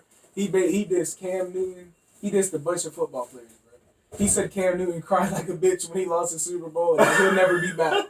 He said Cam Newton is not great. Ain't shit great about Cam Newton. He said a bunch of other shit too. But see, this is what I can say on that aspect. That's all you ever want, that's all you visualize. You know what I mean? Was a Super Bowl or the NBA championship or the Stanley Cup. You know what I mean? As an athlete, that's all you're focused on. Like even the Olympics, the gold medal and everything else. You're gonna be heartbroken, especially if you didn't live up to your expectations. You understand? That goes with anything in life. Like yeah. Like whatever you want to do, and this is a perfect place to end off too. Whatever you want to do, if you try your hardest all year, your whole life, whatever, however you want to equate it to it, and you come up short, it hurts. Yeah. But it's up to you next season, next try. Next day. Yeah, next day, whatever the situation is for you, to go way harder and past that goal. Exactly. Not only win the Super Bowl, win Super Bowl MVP. You learn from your mistakes. Go back to back in that bitch, nigga. Three-peat, nigga. So come on, bro. So if you don't win that championship, you don't get that business, or you don't get whatever you want to do. Try again. You know what I mean? It hurts and learn from your mistakes. Exactly. And I just seen that too. Somebody was like, "Why are you waiting? Get your fuck ups out the way now. Go try. Jump in head first. You gonna notice where you fucked up. Okay, fix that. Go again. You gonna know where you fucked up that time. Fix that. Go again. Exactly. Don't stop. And then eventually you're gonna be there way faster than the motherfuckers who sat around, waited, devised a plan, fully structured, then went and then seen a mistake. went back, devised a whole nother. No, nigga, go in, fucking get hands on, get your hands dirty, nigga, get your shot blocked. You saying all that, and it brings back the one thing that we touched on earlier. Actually, we didn't touch on it because we actually dove in on that shit. Be persistent. And consistent. Yes, sir. You feel me? Yes, sir. But shit. Let's go ahead and wrap this. Hey, that's perfect shit. Thank you for listening to the Gutta Babies Podcast. You know, you got Young Sumo, you got... Nigga, why you keep on asking me to say my name, my nigga? Cuz, bro. You know what I'm saying? I'd rather it come from you than me. And I like you to say name so I could be like, respect the motherfucking name. But you know what? You ruined that. I'll for the first podcast. That shit was funny when you said that shit. Respect the motherfucking name. You feel me? But yeah, thank you for tuning into the Gutta Babies Podcast. Don't forget to like, comment, subscribe. Like, comment, subscribe. Do or you will. Die, my nigga. Yeah, you know what I'm saying? And don't forget to share this shit because at 100 subscribers, we are giving away a pair of Air Force Ones. And we're going to keep going up after that. More items after that. Just keep subscribing. You feel me? Yeah, don't forget to share it, my nigga. Share this bitch. And in the words of good old Juicy J, shut the fuck